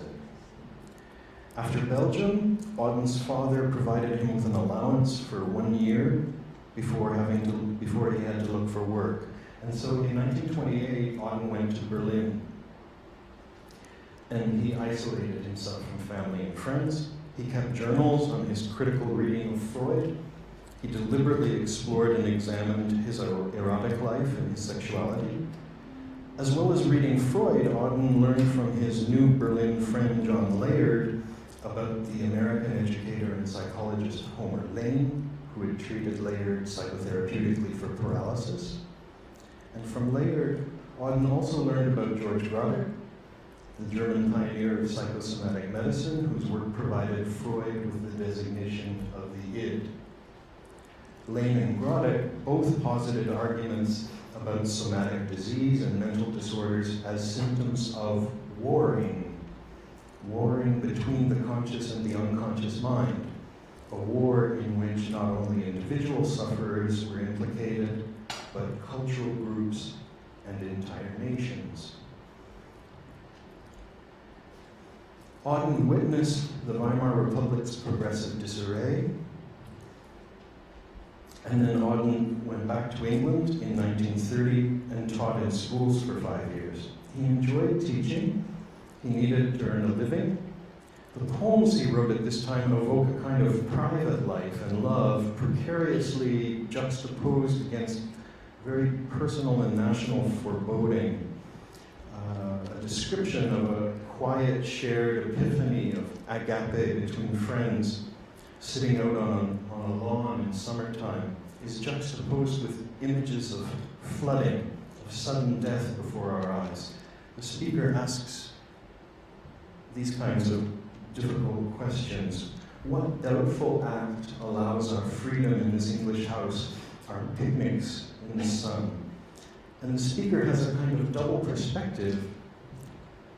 There's this memory of an intimate connection with friends on the lawn, and then there's an image of that contentment from up high, as if he's looking down at it, and he sees the contentment as walled in, with dikes that are about to be rent by floodwaters.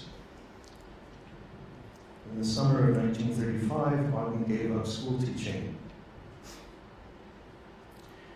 He married Erica Mann, the actress and daughter of Thomas Mann, so that she could become a British citizen after Goebbels took away her German citizenship.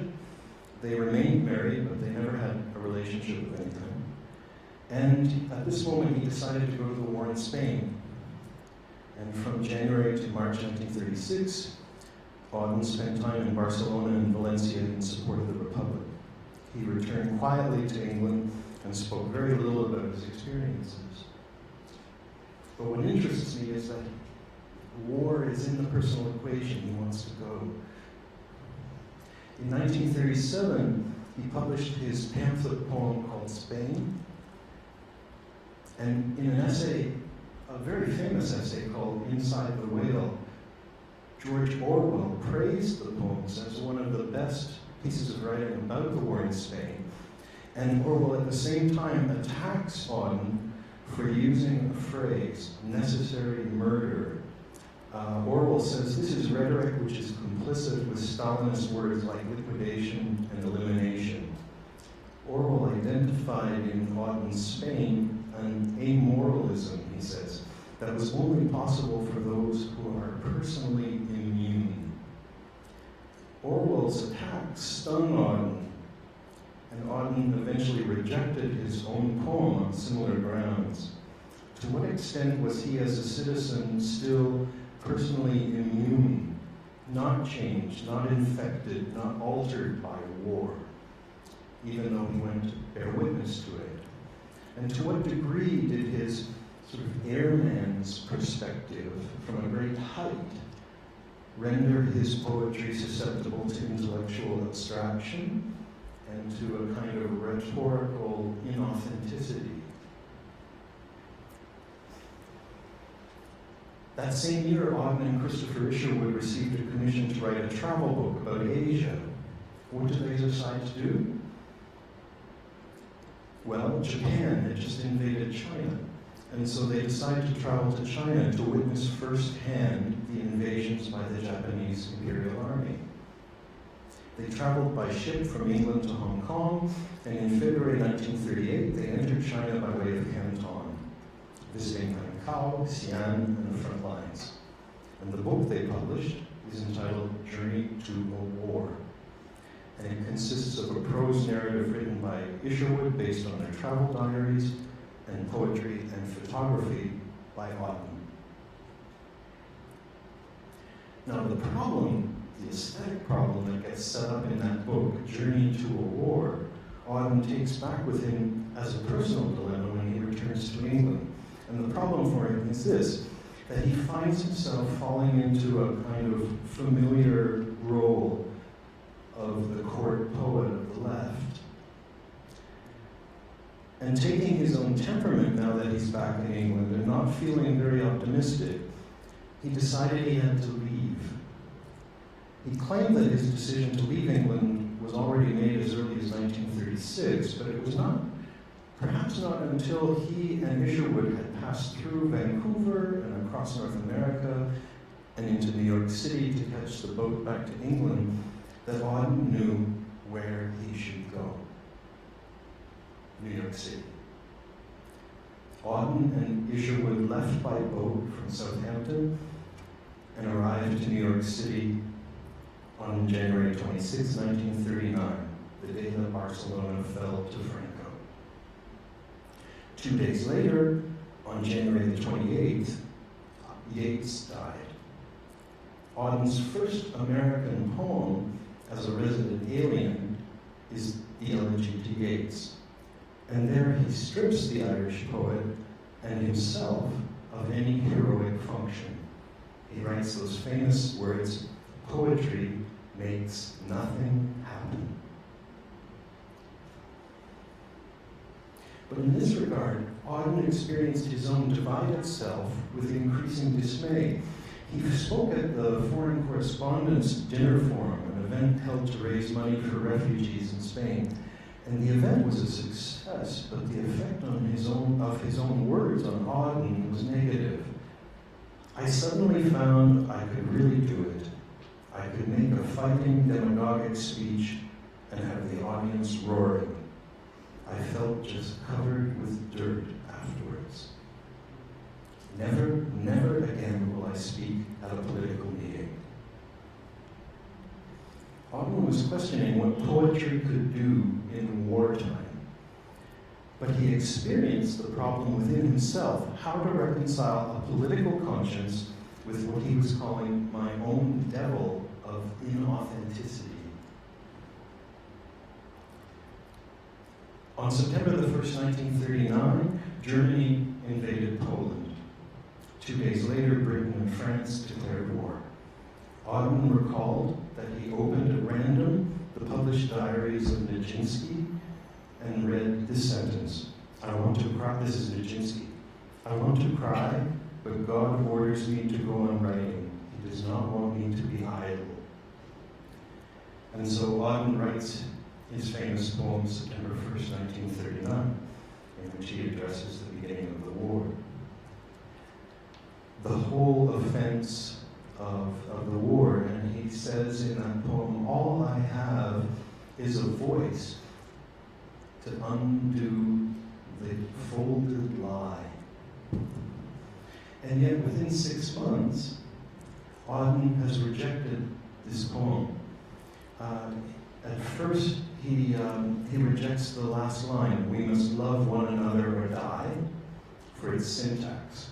He says, well, we're going to die whether we love one another or not. So grammatically, the sentence doesn't make sense. Finally, he rejects the whole poem for lying. And I know that here in New York City, for example, after the events of September 11, that poem, September 1st, 1939, surfaced again as a very important poem for people. It spoke to them in a very special way. And so it's very interesting to see that poems have their own life. And that this was a poem which you will not find in Auden's collected works. You will not find this poem. He cut it out. And he cut out the poem Spain. It's not in his collected works. Why did he cut it out? Well, in November 1939, he'd gone to the Yorkville district of Manhattan to view a German language documentary film that celebrated the Nazi conquest of Poland. When the Poles appeared on the screen, he was startled to hear a number of people in the audience scream, "Kill them." It was particularly in response to this event at the Cinema House that Auden came to distrust his poem and to suppress the entire draft of a new book. He realized that his faith in the liberal notion of human progress was no longer tenable. It's in this context, then, that Auden makes 4 attempts to address the problem of the war personally, doing this, what I'm calling his war work. There's a poem called New Year Letter. Then there's a Christmas oratorio called For the Time Being. Then there's a long extended poem called The Sea and the Mirror, which is about Shakespeare's The Tempest. And these are all poems that are dialectical poems. There are many characters and they're talking to each other. But what I wanted to talk to you about more specifically was the age of anxiety.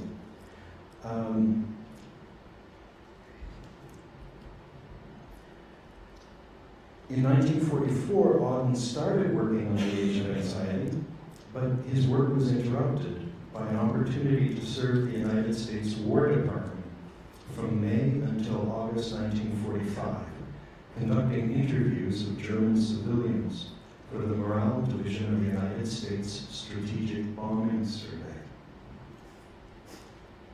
There he is.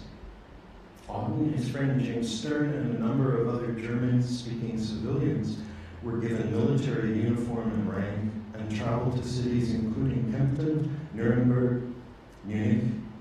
Ostensibly, the purpose of the interviews was to discover from the German civilian population what had been the effect on morale of the Allied bombings.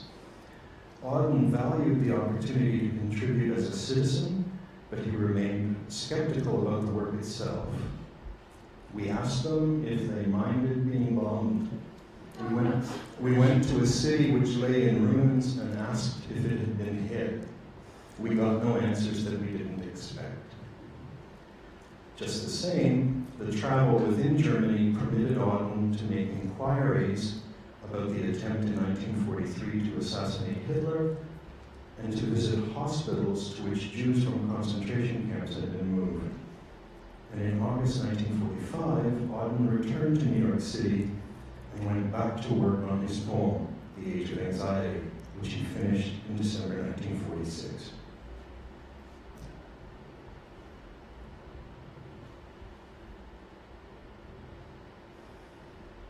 Now, Auden loved to read and collect ideas from other writers and synthesize these into his own work. As I mentioned to you, his early sources include Marx and Freud, Grodeck and Lane. Once he was in New York City, he was reading Kierkegaard and Tillich and Jung. As much as he was very carefully reading Jung in New York City, Auden knew Jung's work from very early on. The critic John Fuller is a wonderful source to following the references in Auden's work. And he points out that in a 1927 poem, when Auden was only 20 years old, he's already setting up an allegorical representation of Jung's 4 functions existing in a single human skull. And in the play called Ascent of 4-6, written with Christopher Isherwood, there's a climbing party that's going up the mountain, 4 characters. And Isherwood and Auden say that that's very deliberately structured on Jung's types. So this is, the typology is something he's familiar with, and he's constantly going back to it and reworking it imaginatively, trying to understand it.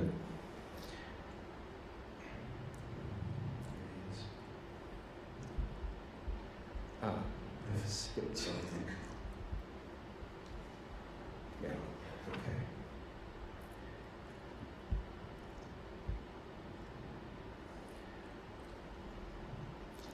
Auden employed Jung's typology not only in his poems and in his dramatic texts, he also used it in his life to understand his family, his friends, in terms of type. He identified himself as introverted, feeling, for example, in his English boarding school experience, that he was condemned to spend every day in close quarters with other people when he really required solitude in order to feel himself. Now, more precisely, he described himself as an introverted, thinking, intuitive type. In his essay, A Literary Transference, he describes the writer Thomas Hardy serving for him as a literary father substitute. Here's the quote. To begin with, Hardy looked like my father. That broad, unpampered mustache, the bald forehead, the deeply lined, sympathetic face, belonged to the other world of feeling and sensation. For I, like my mother, was a thinking intuitive. Here was a writer whose emotions, if sometimes monotonous and sentimental, would be deeper and more faithful than my own, and whose attachment to the earth would be more secure and observant. I have suspected that my own nature was colder and more mercurial. Now, he often reflected on his childhood as indicative of his psychological orientation. I spent a great many of my waking hours, he said, in the construction of a private sacred world, the basic elements of which were a landscape, northern and limestone, and an industry, lead mining. He experienced the technical vocabulary of lead mining and this limestone landscape as the words were numinous, religious. And so he says, a word like pyrites was for me not an indicative sign, it was the proper name of a sacred being. The machinery, the tunnels, the geological information, they attracted him because of their names, because they were symbols for something subterranean and otherworldly, something precise but unfathomable. Now, Auden's understanding of Jung's typology changed just before his composition of The Age of Anxiety. In 1940, he wrote a letter to Stephen Spender, and here's what he writes. My dominant faculties are intellect and intuition. My weak ones, feeling and sensation. This means I have to approach life via the former. I must have knowledge and a great deal of it before I can feel anything. That's 1940. But in a letter 2 years later, 42, he writes, very differently. The next step for us, he's still writing to Stephen Spender, this next step for us as poets lies in opposite directions. You have to get over your camp of pity and accept your strength. I have to get over my camp of tough aggressiveness and accept my weakness. Your poetry has to lose its whiff of the yearning schoolgirl, and mine its whiff of the hardy scoutmaster. In other words, we should both attempt the difficult for each of us. This letter marks an important reversal. an admonition that the difficult way forward required that he acknowledge the limits of his scoutmaster-like ego consciousness, identified with his intellect, with thinking, and accept the value of what he experienced as his inferior psychological functioning in sensation and feeling. Well, what had happened between 1940 and 1942? The 37-year-old Auden referred to it as the crisis with a capital C in his life, and it concerned his relationship with Chester Coleman.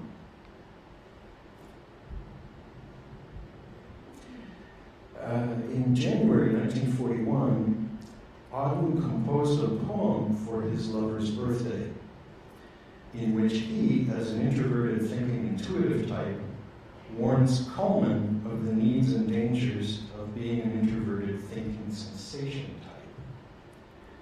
type. Here's the poem. I'll go through it just very quickly with you, just to set it up for you. There are just 3 things you need to know. Chester Coleman's mother died when he was very early. He had a horrible stepmother named Sydney, and she's mentioned in the poem Sid. And also, the rhyme at the end of the poem depends on the word nerds. And I looked it up because I wondered, what is nerds? And apparently in the 1940s, you didn't say nuts, you said nerds. Maybe you know more about that than I do. As a Canadian, it's completely out of my realm. So Chester, let's open our gay celebrations by wishing you luck in your 20th year. So much would occur to a sensitive stranger, but friends must get down to the particular. Or what are the needs and what are the dangers for the thinking sensation type that you are? Thought can be led to dogmatic abuses. A theory is a tool to reject when it's broke. So consider them all as just gifts from the muses, who are charming but fond of practical joke. Sensation, that in the gestalt of a city can see the concrete in its multiple parts. You can train it on music, but I think it's a pity if it's quite untrained in the visual arts. In harness, the two are a fine combination, but a little too fond of the mirror. Beware when you look in one man of the fair fascination provided by that ingenious pair. Remember that poor old lame shadow, that other neglected child in his jealousy. Must he always be conscious of missing his mother? Oh, learn feeling from Elsie, intuition from me. For all of us here, let us ask in conclusion that our wishes be horses and do as they're bid. Success to the happy and loving, confusion to political parties, policemen, and Sid. And a message to all in the States, where they're apt to believe in the tough and the real, I say, nerds. Considering the world that we have to adapt to, we can thank our stars if we're introverts.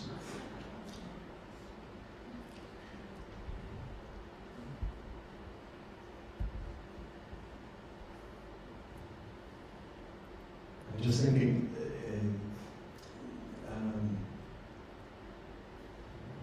what would it feel like to be at a birthday party and to have your partner, lover, read this poem out loud to everybody?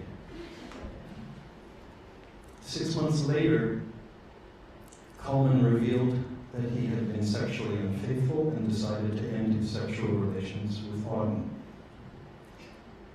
Auden's love for Coleman, it had been intuited in a poem on the boat ride to China, sparked on first meeting after arriving in New York as a vision of Eros, realized with intimate time together for almost 2 years.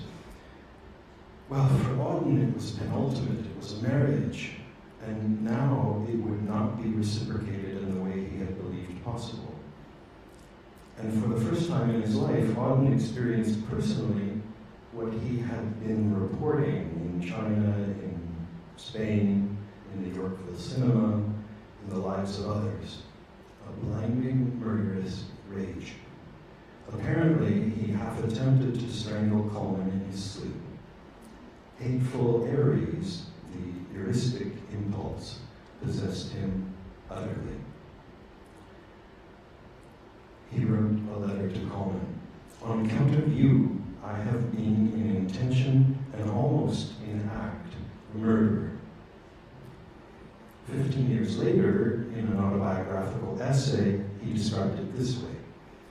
And then, providentially, for the occupational disease of poets is frivolity, I was forced to know in person what it is like to feel oneself the prey of demonic powers in both the Greek and Christian sense, stripped of self-control and self-respect, behaving like a ham actor in a Strindberg play. And Auden asks himself this question: how had he convinced himself that in his relationship with Coleman he had been perfectly responsible and logical and loving, only to find that he had been destructively, unconsciously paternalistic and domineering with an intelligent but masochistic and immature young man? The crisis broke Auden, and he catapulted into the slough of despair.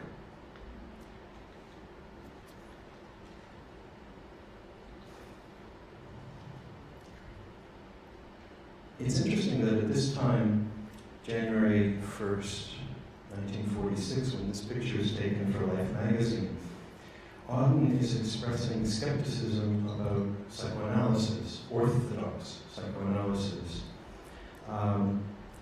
Within the context of World War and within the context of his personal crisis with Coleman, he rejected psychoanalysis for not providing a strong enough counter-response to the heuristic impulse.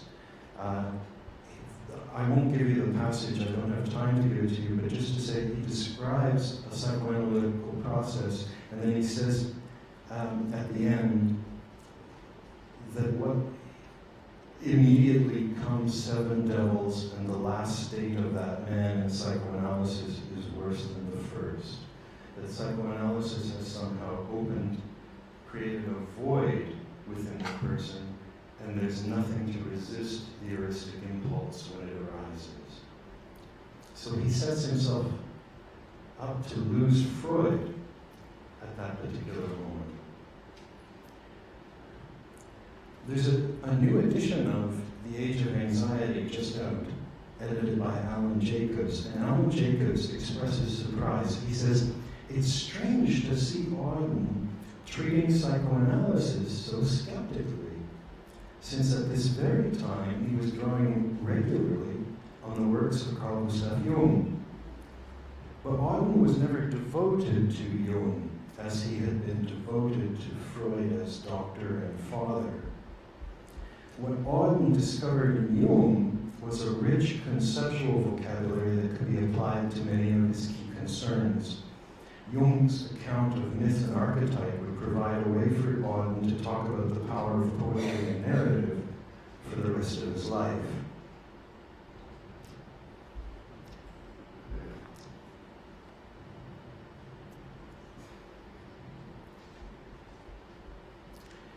With regard to the poem, The Age of Anxiety now,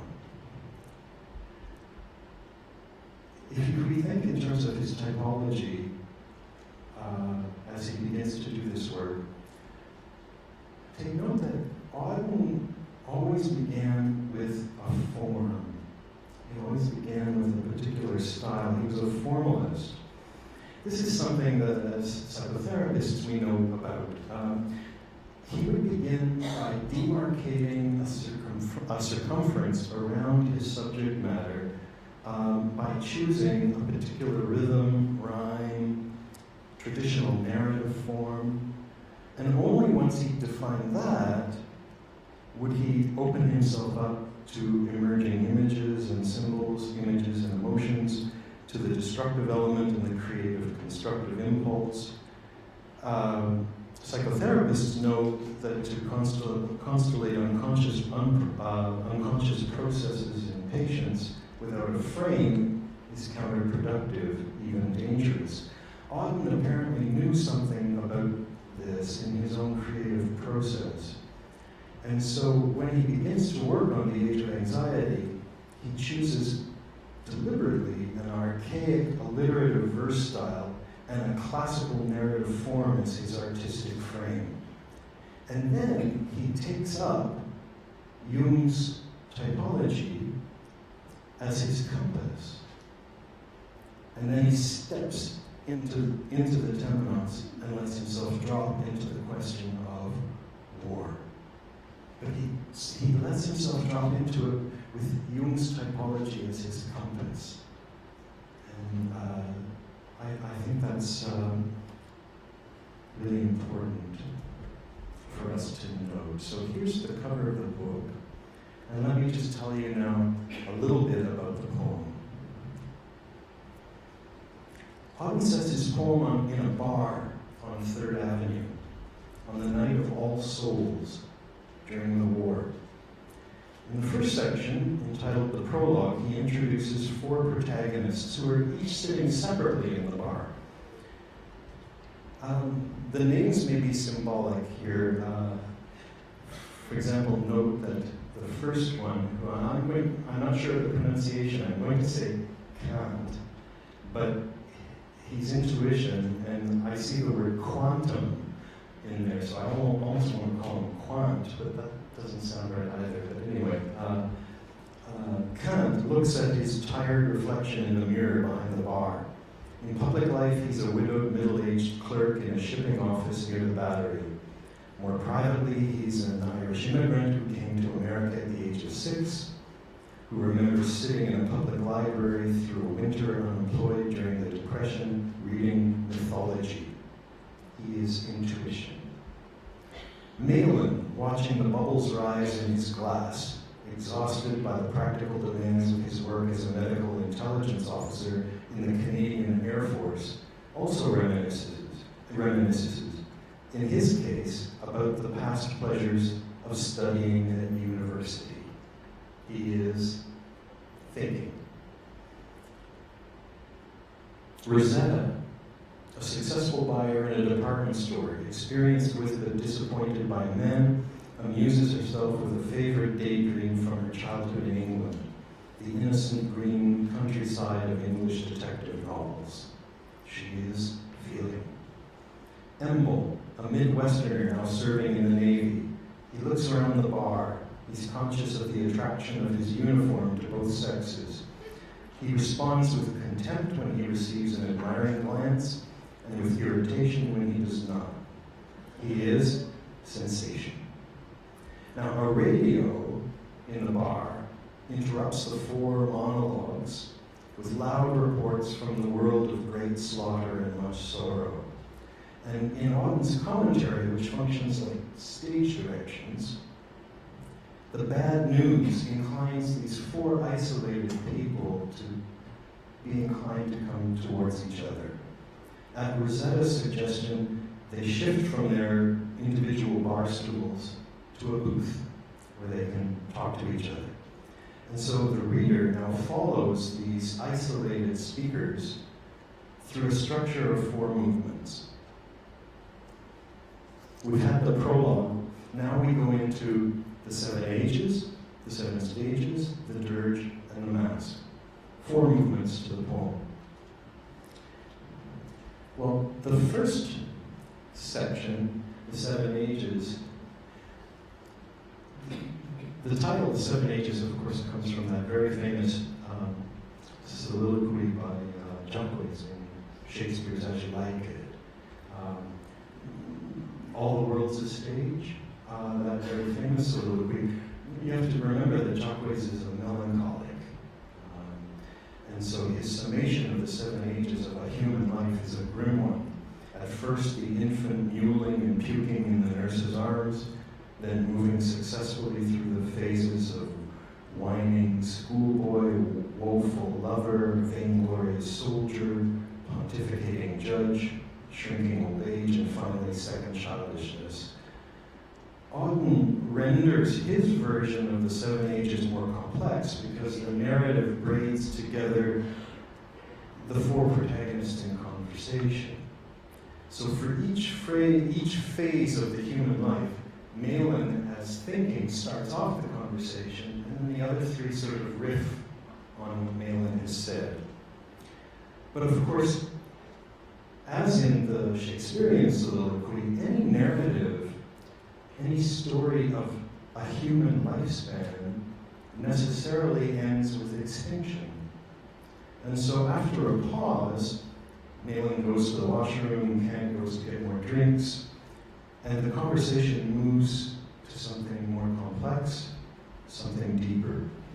Kant the intuitive asks Rosetta to guide them into a different narrative, in the search of hope and health. Rosetta says that she wishes them luck. She's going to guide them on the road to the regressive road to grandmother's house. Now, I say this is ironical because she seems to be signaling that dream quest narratives inevitably move regressively towards something archaic and collective, whether it's grandmother's house or whether it's Goethe's mother's. But the others don't seem to register Rosetta's wish for luck, and Auden's commentator tells us that his four protagonists all feel a little emboldened by their commiseration and by their drinking. So now we go into the 7 stages, and it's not, the details aren't important, but just let me walk you through the shape of it. It's the shape of it. It's like a dreamscape. And so all you need to watch here are that the 4 characters describe what they experience, they speak to each other, but they do not share a common vision. And as they move into this psychic landscape, the first thing that happens is that they separate into pairs. Rosetta and Emil, youth with youth, and Kant and Malin, age with age. And then they go in opposite directions. It's hard for me to do with this mic. It's hard for, hello? Yeah? No? Yeah. It's hard for me to do with this microphone, but they go in opposite directions. 2 go to one port, 2 go to another port, and they're called rival ports. So what we have here is the typology grouping itself and moving off in opposite directions. Hello? And then they move inland again and come together at a city. And they find the grandmother's house, and Rosetta steps inside and immediately regrets looking out the window at the fallen world. They move away from that landscape to a graveyard. Thoughts of death divide and link them a second time. This time Kant goes with Rosetta, and Emil goes with Malin.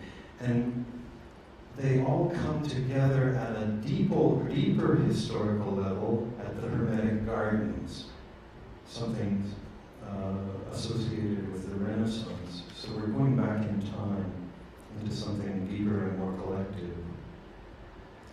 Oddly, the charm of this garden they experience as an accusation, like Adam and Eve suddenly feeling ashamed and self-conscious when God walked through the garden. And they all split away individually into the dark forest. And when they eventually emerge again as individuals, the narrative ends with them waking up to where they sit in the bar on 3rd Avenue and waking up to who they are, alone.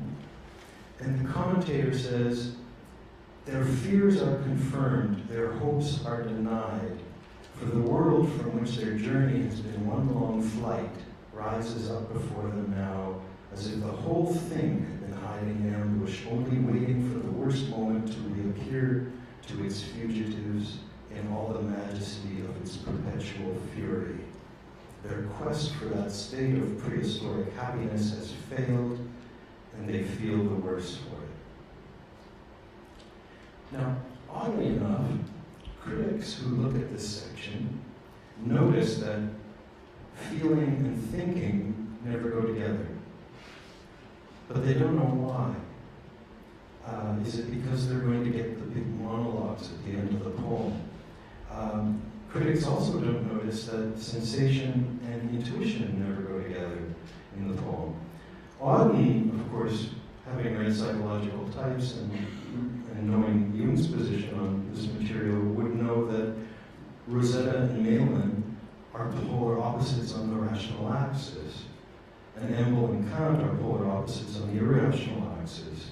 And in this schema, such opposites are least likely to experience their functioning as moving together in the same direction.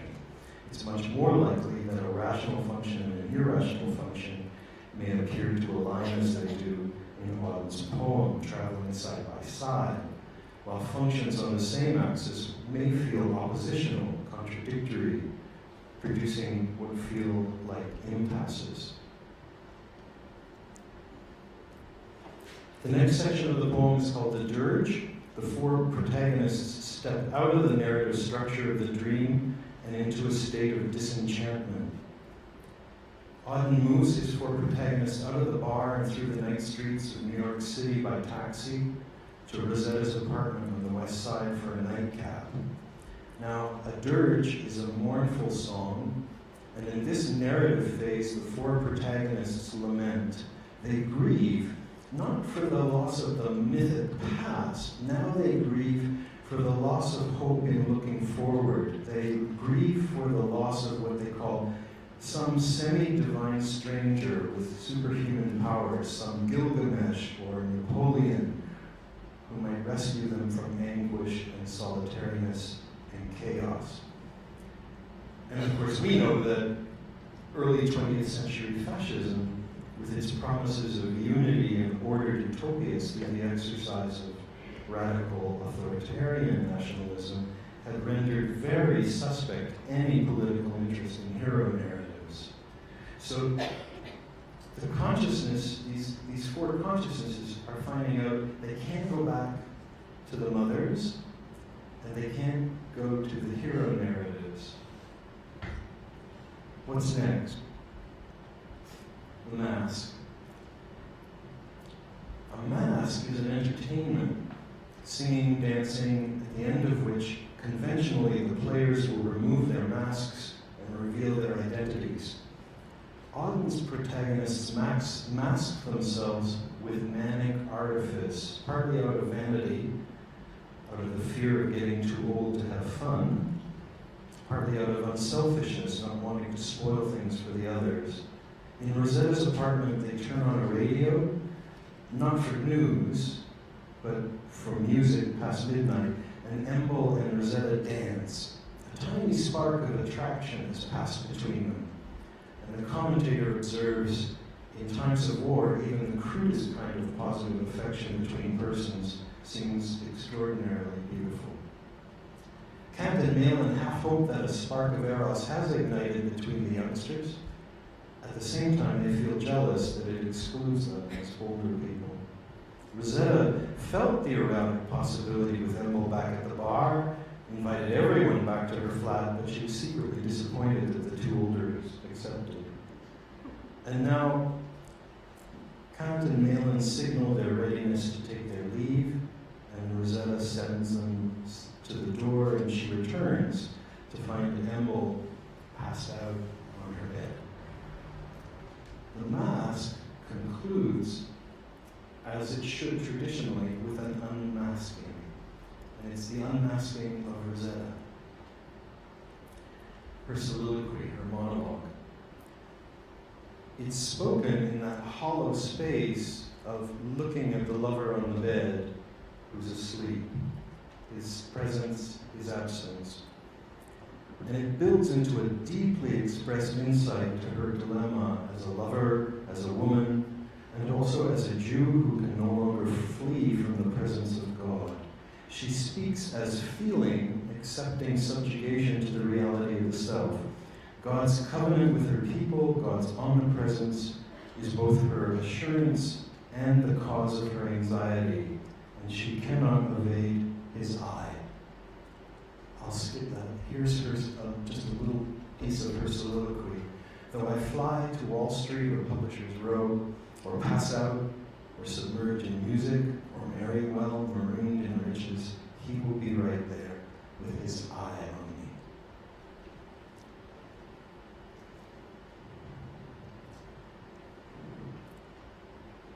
The poem ends with an epilogue, in which Kant and Malin separate, one going east, one going south. Kant trips awkwardly up the stairs to his apartment and into sleep. Malin, alone, now judges his thinking as negative knowledge. And in the second great soliloquy that Auden closes his poem with, we watch the quality of thinking shift from a psychological to a religious vocabulary. Our minds insist on their own disorder as their own punishment, but God's truth makes our theories historical sins.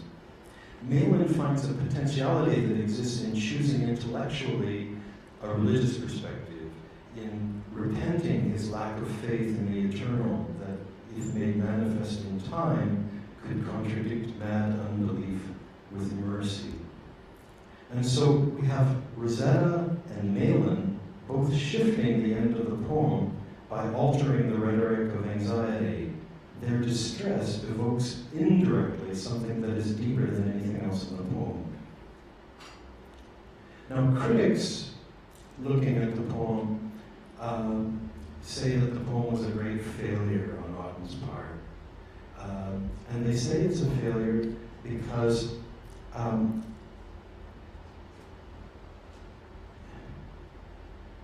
the characters aren't individuating. I think we could approach the poem and say, well, a Jungian approach to a dream would immediately make a differentiation between an objective interpretation in which you're linking material in the dream to things in the outer world, or whether you're saying a subjective interpretation of the dream would suggest that this is an inner psychic picture, in which case we're not expecting these four characters to individuate. What we are expecting are some changes, some development, some strengthening in that kind of functioning of the individual types. And so I would argue that this subjective interpretation supports a reading of the poem as a real braiding together of this psychological functioning within one inner consciousness. What do we see in the narrative structure that I've outlined for you? We see that feeling comes to speak a monologue with as much weight and heft as thinking. The psychological space defined by the poem started off with thinking and intuition. They're the first voices to speak, and they're also the last two to speak. And thinking functions as the guide to the first exchange, the 7 ages. But then intuition invites feeling to function as the guide to the dream quest. And feeling flirts with sensation momentarily. She also travels a little bit with intuition.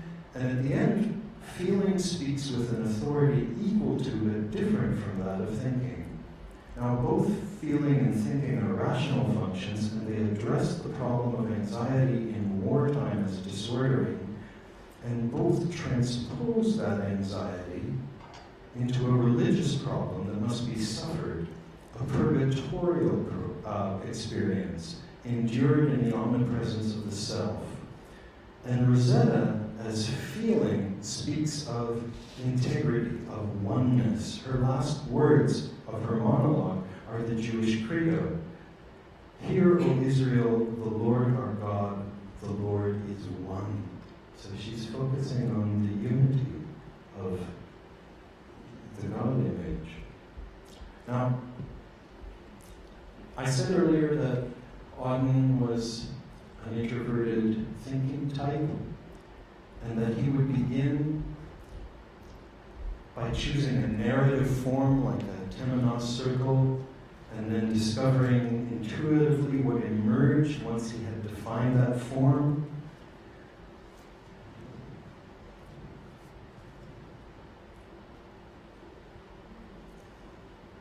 Auden tells us in the front of his book that his book is a Baroque eclogue.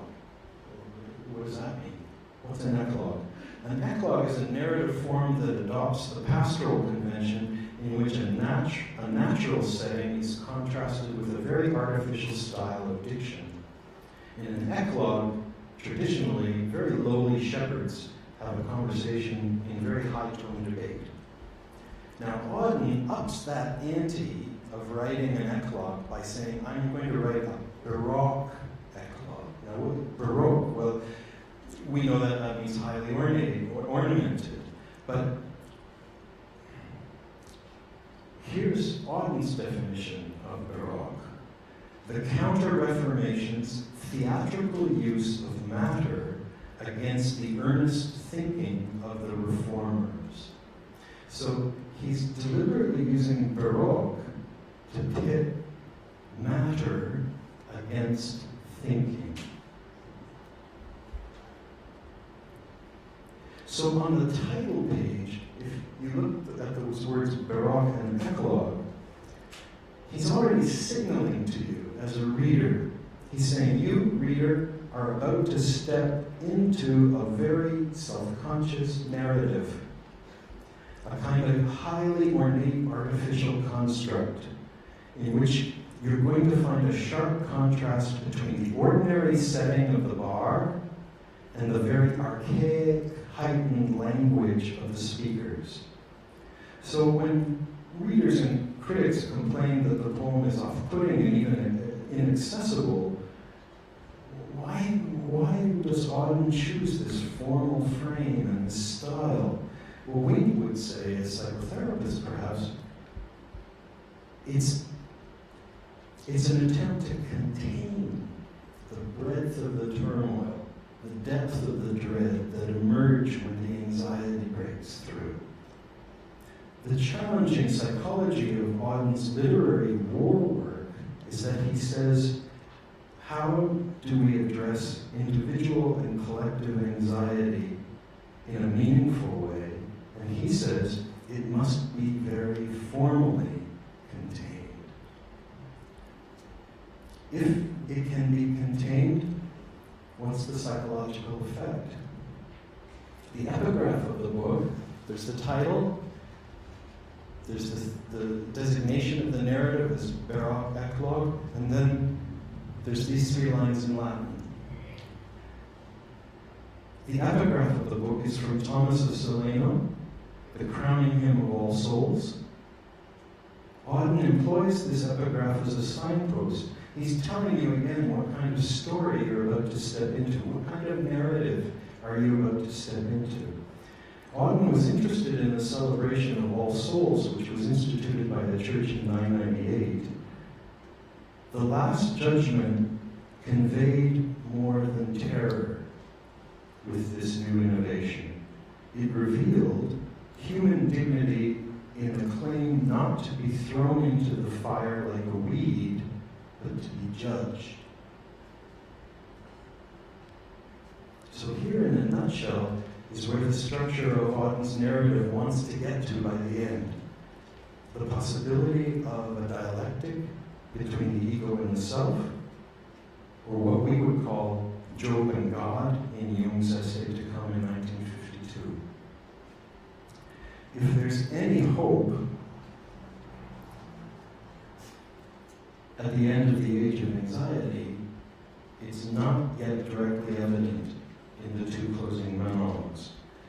Auden gives the last word of the book not to Jung's 4 functions, but to his commentator, who offers a closing image of Malin's subway train emerging out of darkness onto the Manhattan Bridge at dawn. And then Auden writes, as if he were a good psychotherapist, carefully bringing the session to a close. And he says, now you, reader, step out of the temenos and back into the profane world, quote, where time is real and in which, therefore, poetry can take no interest. Thank you.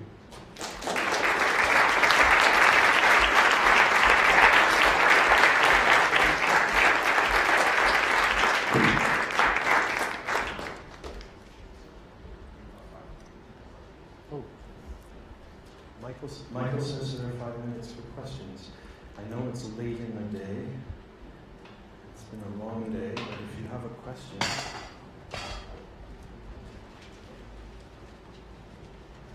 John. So it is late in the day to take in something as heavy as this. I would say two things, which is that the relationship with Chester Coleman was in many ways a disaster for Auden, and that poem, Musée de Beaux-Arts, where he talks about something extraordinary, a boy falling out of the sky, and everything goes on as if nothing had happened. In many ways, Auden the poet died in the course of the failure of that relationship, and what came next was something more Baroque than he had been in the 30s. And so World War II was a tremendously depressing period in his life. And so, in a way, what I hear in this is 1947 would have been an amazing year to ask, what hope is there for consciousness in the world? And since he uses the types of consciousness that Jung gave us, I want to ask you, where do you see Auden seeing consciousness going in the age of anxiety?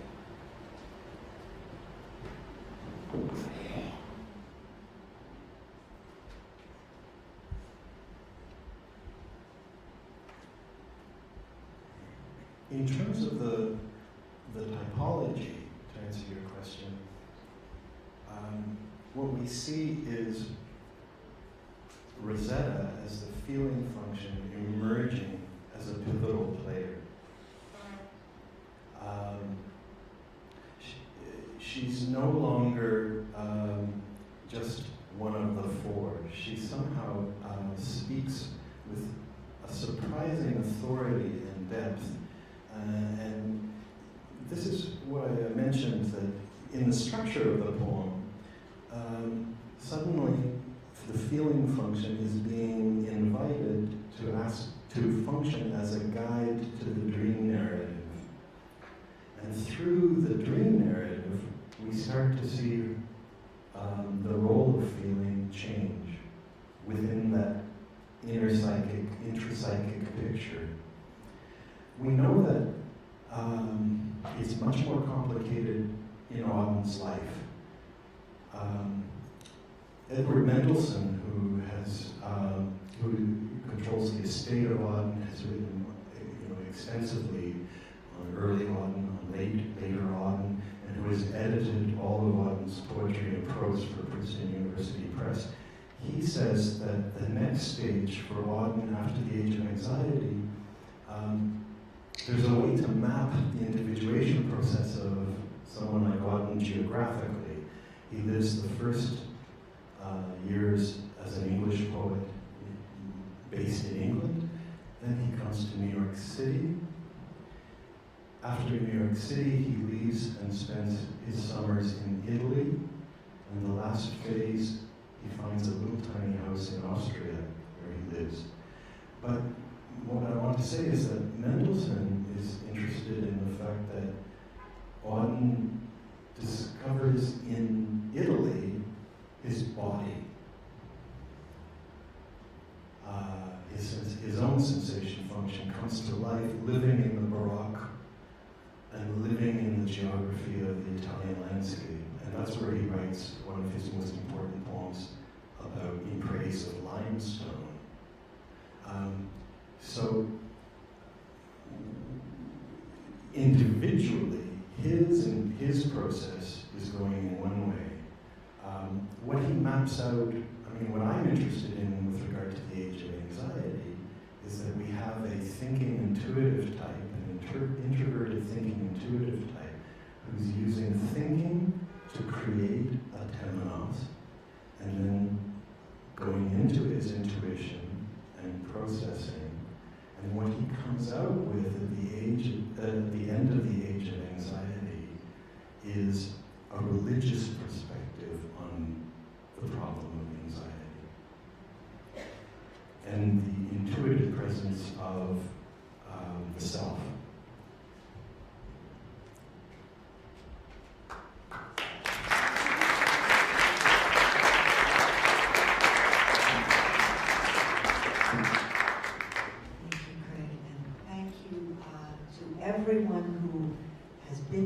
has been lending mind and heart and all your functions to this day. We at the JPA are very, very grateful again to the Helix Foundation, to the Philemon Foundation, and to the IAP for making this possible, and to you for being here. So thank you again so very much. We'll let you know what we're doing next. And here is Donald with one last word as our president. Yes, one last item. It's been a fine day, and much credit goes to Ikuko Acosta of NYU for helping us with the venue. It is my pleasure, Ikuko, to leave you this fine organ that's graced our stage today. Thank you. Thank you all.